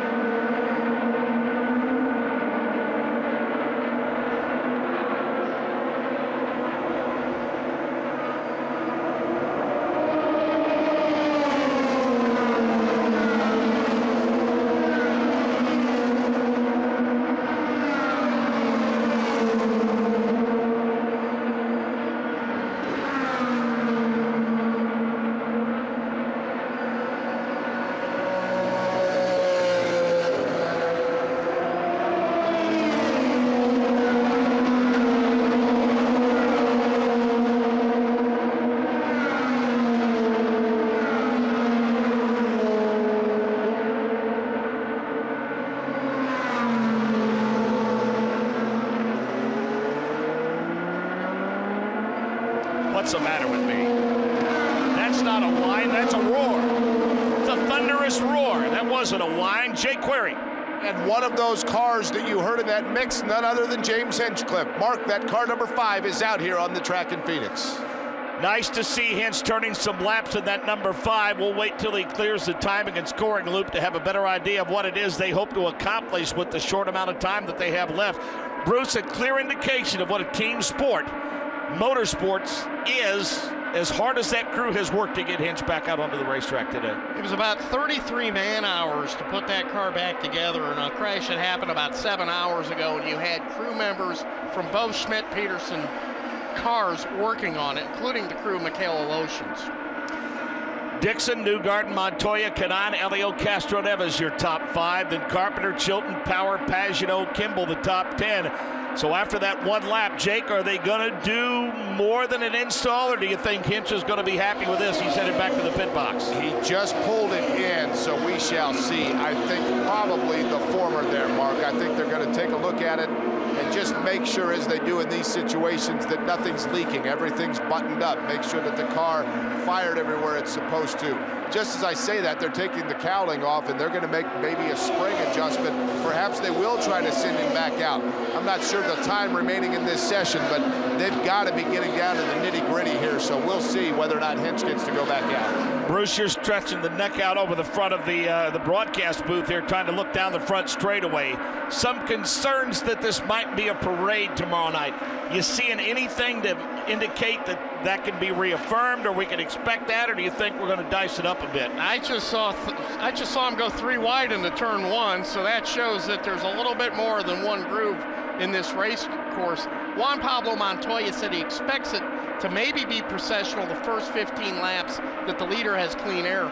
Once he gets into traffic, then it's going to be nitty-gritty. It's going to be a dogfight at that point. Nick Hillman. Yeah, and I'll tell you what I've noticed, Mark, throughout the course of the day. I mean, we've had so much track activity with the IndyCar Series and the Indy Lights, and I know it's two different compounds of rubber, but I've started to see some parts of this racetrack where drivers have maybe taken more, aggressive lines into the corners. I've seen maybe a groove and a half start to set up, and as Bruce talked about, I've seen some guys really starting to dice it up. To be honest with you, it's a lot of Chevrolet drivers trying to get around Honda drivers right now at the moment, but I think right now from what we're seeing, and this is certainly race atmosphere that we're going to see tomorrow night, I'm pleasantly surprised to see how much side-by-side racing we're seeing. Michaela Lotion just blitzed by somebody coming out of fourth, so I'm pleasantly surprised, and I think it's setting up that we may have a pretty darn good show tomorrow night here in Phoenix. That was the 18 of Connor Daly that he made quick work of. We see Joseph Newgarden making a pass to the bottom side through 3 and 4. In these conditions, you take a look at Charlie Kimball slipping underneath Will Power. Bruce, there's got to be a tremendous level of trust, and there has to be some predictability. Guys got to stay consistent with their lines to those coming up behind them. Doesn't mean they will, but that's what needs to happen. But this is what makes IndyCar racing the best form of racing that you can watch, because you've got to have that trust factor with who you're racing against when you're going in there side by side. Unlike NASCAR, where a lot of guys sometimes put the slide jobs on somebody, you can't do that here. They're whipping around this track in 19 seconds. Well, I think Hinch is playing around a little bit out there. He appears to have found some speed in that car, working his way down the back straightaway now. We see him working off of turn number 4. Joseph Newgarden runs just ahead of him. The 19 of Luca Filippi runs just behind him. So Hinch is getting some paces in, some valuable time for that number 5 car with 4.5 minutes to go in this session. Simon Pagenaud brings that 22 onto pit road. And Nick, quite frankly, with about 4 minutes left, I guess whatever changes you're going to make, you better get to pit road and make them soon. Yeah, and I'll tell you what, Mark, there is at least one team who's done for the day. That's the 11 of Sebastian Bourdais. He got out of that race car, sprinted back to the garage area, so they're done for the day. So yeah, any last-minute changes that you mentioned that you want to get on these race cars, they better be minor, because you don't have a lot of time to gather any type of data. Watching Ryan Hunter-Ray, they're working on that race car right now. It's fired, and that DHL Honda about to pull back out of the racetrack. So a flurry of action, Mark. We expect to see it all night tomorrow here in Phoenix. We're getting a nice taste of it here at the end of practice. Bruce, we keep waiting for Max Chilton to tumble down timing and scoring. We haven't seen it happen yet. In this session, he's currently P7. And he's ahead of Will Power and Simon Pagenaud. And those are some pretty fast drivers from Team Penske. You'd expect to be ahead of him. I really think that he did the right thing when he came over here from Formula One last year. Ran some limited Indy Lights races, scored a victory on the oval at Iowa Speedway. I think this is the perfect track for him to race at, because it is so reminiscent of how you race at Iowa. Well, chemistry is very, very important. And Tony Kanaan was one that was quick to say he's been amazed at the maturity of this kid and the way that he has fit into this race team. And the other thing about Max, I don't know if a lot of people know about it, he is sick this weekend. He really coughing, sneezing. He's been sick for a week. Says the only time he feels good is when he's in the race car, but even then he finds himself from time to time having a coughing fit. Graham Rahal trying to push the pace a little bit, disgusted with his qualifying effort. He is currently P12. He's among the fastest of the Hondas. And Jake Query, they're not doing just a shakedown cruise for James Hinchcliffe. Miraculous to think that that car has worked its way all the way up to P11. He's the fastest running Honda with just about 9 minutes of track time. So impressive, and the best thing about it, or the most impressive thing to watch about it, is how calm, cool, and collected now this team is. Everybody that was, of course, in that flurry of activity, now watching on the wall, it's Hinchcliffe's time to go to work. This team went to work, now it's Hinchcliffe's time. Of course, it all really comes to a head tomorrow night.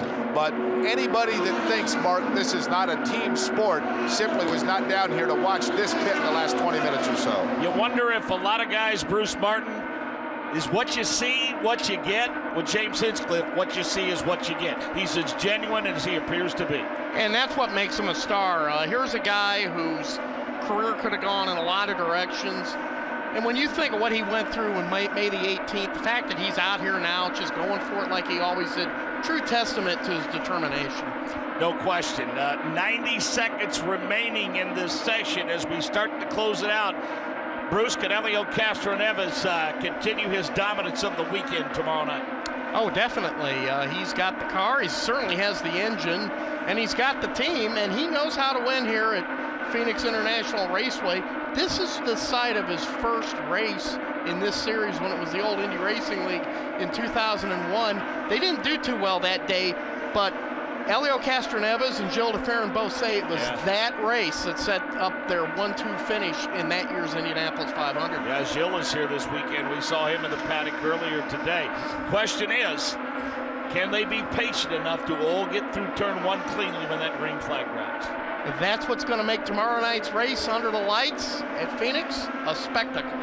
Before we get out of here, let's get some observations one more time from pit road. Nick Yeoman, who do you like tomorrow night? Boy, I'll tell you what, I'm having a hard time betting against Helio Castroneves, the pole sitter for tomorrow night's race, and certainly he's backed it up during this practice session. But got a guy I want to keep an eye on. He's out of the car already, rookie Max Chilton. Boy, so impressive. If you had to give an award for most impressive so far today, that young rookie for Chickanassi's done a great job. But still, hard to bet against Helio Castroneves, the veteran, going to victory lane here at Phoenix. Jake, clear advantage to the bow ties. Will victory lane belong to them tomorrow night? You know, when you look at it, Castroneves and Canan have both won here before. Dixon has raced here before as well. But I'll go with the same guy that I thought was going to win in St. Petersburg that I called at the beginning of the race weekend, and that's because of the point that Bruce had made. If all of a sudden it gets to a point where this track is indeed multiple grooves, or it starts to get a little bit slick late, the guy that I think that falls into his advantage is that of Juan Montoya. Montoya is going to start up front. Wouldn't surprise me at all, Mark, if he finishes up there as well. Helio finishes P1. He grabs the top spot at the end of the session at 186.293. Montoya, Newgarden, Dixon, Pagenaud, the top 5. The front row for tomorrow night's race, good friends Helio Castroneves and Tony Kanaan. Here is our date tomorrow. Indy Lights race is set to roll off at 4:25 Eastern. I'll be in the booth with Nick Yeoman. Jake Query will have the call to the turns with Michael Young and Rob Howden joining us tomorrow. Then it's flag-to-flag coverage of the IndyCar race. Join us at all the usual outlets beginning at 8:30 Eastern tomorrow night. The whole cast will be here for the Desert Diamond West Valley Phoenix Grand Prix. Again, you hear him on race day on Fox. And here, read his stuff on Autosport Magazine at Autosport.com and the Verizon IndyCar Series mobile app. Bruce, what's the latest on the app? What have you been working on this weekend? I worked on the teams that had to really put the cars together that crashed today in the race. So we're going to have a little bit of a setup story on tomorrow's app going into the race, and then we'll go out and find probably the best story available after tomorrow night's race. And as I said, IndyCar's racing under the lights at Phoenix. That's got all the makings to be one heck of a show. So where are you having dinner and posting pictures on Twitter? I may end up going to the place that you have turned down tonight because of your compadre's travel woes. I might make it up to T-Bones for the first time in quite a while. Someone wants to follow you on Twitter. How do they do that? It is at Bruce Martin, uppercase B, uppercase M, _500. Thanks for the great stuff tonight. We'll see you soon. Thank you. Appreciate it. Our on-site producer and engineer is Rick Evans. Wally Levitt is the director of the Indianapolis Motor Speedway Radio Network. Great job on pit road, as always, by Jake Query and Nick Yeoman. Our thanks to Bruce Martin for all of his outstanding contributions during our show tonight. We will see you tomorrow from Phoenix International Raceway, broadcasting for the Firestone broadcast booth. This is the Advance Auto Parts IndyCar Radio Network. This is the Verizon IndyCar Series on the Advance Auto Parts IndyCar Radio Network. A.J. Foyt down the main straightaway. The checkered flag is out. A.J.'s hand in the air. He is the winner. A.J. Foyt at Indianapolis has won his 4th 500-mile race. A.J. Foyt, our winner. The flag will fly now for Tom Sneva and then for Al Unser. We will be talking with all of these drivers in just a moment. Lou Palmer is in victory lane as A.J. Foyt takes now his victory lap around the 2.5 miles of Indianapolis.